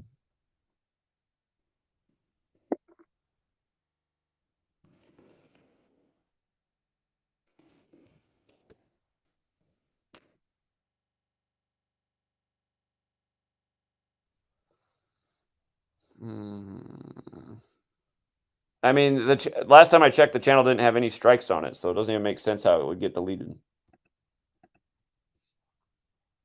However, I have seen channels taken down before where they didn't even do the 3-strike thing. They did just take it down all at once.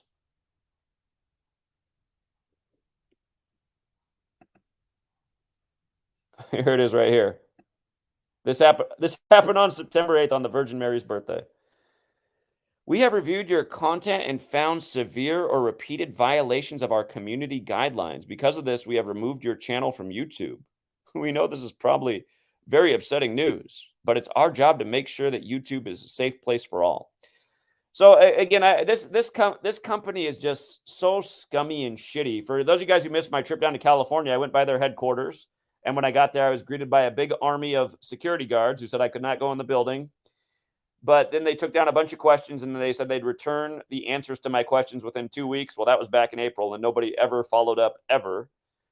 But I mean, the channel had no strikes on it, so I don't even see in my email that there was any videos that got struck. They just decided to take the channel down all at once. And all my work's ever been is videos just like this. So, all right, so 23 and 24 are gone. So we're down to 22, 25 in sports. We're down to 3 channels.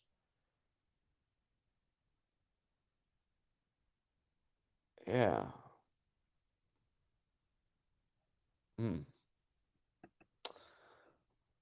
Maybe it was for being right about the Queen. I did call the Queen's death, why she would die at 96, and the significance of 140 before it happened. She died 140 days after her birthday, like Queen of England, but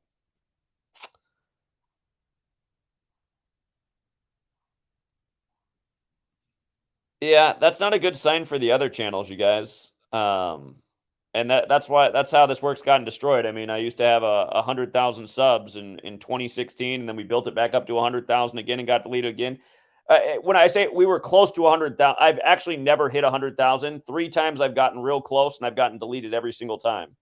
Every single time I approached 100,000, they deleted the channel, and now I can't even grow the channel. So now it's like, I mean, how long has it taken to get almost to 30,000?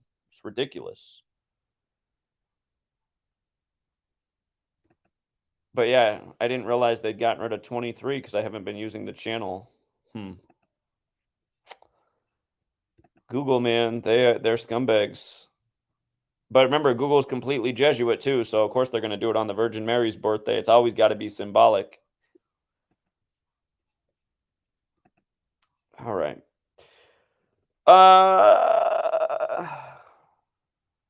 Yeah, I think we'll leave it there for now. You can't get it restored. You can't get it restored. They never restore it. I do have a Patreon. Somebody tried to get my Patreon actually taken down recently because Patreon sent me an email that they're reviewing the channel because people said that there was dangerous content on there. So I got an email from Patreon. My channel was under review for dangerous content, but I actually just got an email back. I think it was Monday. I think it was September 11th. They emailed me back and they said that they found that my channel was perfectly safe and in compliance. So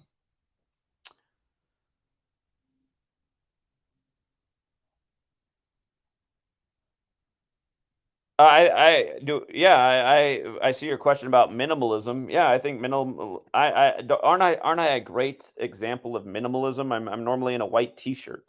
So again, that's how they got the whole world. They got the whole world caught up in materialism and trinkets and status and yeah, the subscriber count could be inaccurate, but at the same time, I'm not sure it is because there's well, I don't know unless they're manipulating like every single thing I have because I'm not selling any books. You know, support for the works at a big low. Support for the works almost as low as it was back when I first launched it. So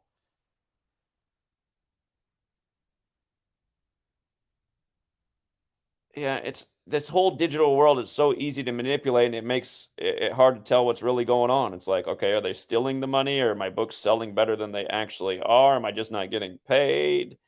So hard to say, hard to say. But what we do know is there's been a lot of resistance and a lot of big tech shenanigans to destroy all the progress that should have been made with this channel. So.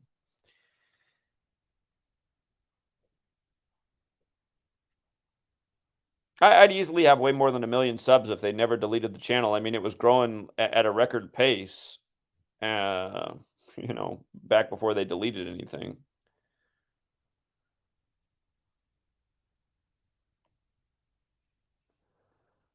All right, we'll leave it there for now, True Seeker. Again, thank you everyone who hits the like and the share. If you just want to clip the beginning part of this video and reshare it somewhere else, might be a good idea. I don't know about the rest of the longer stream with all the calls, but I did do the presentation right at the beginning if you just want to rewind. And we'll leave it there for now. Till next time, True Seeker.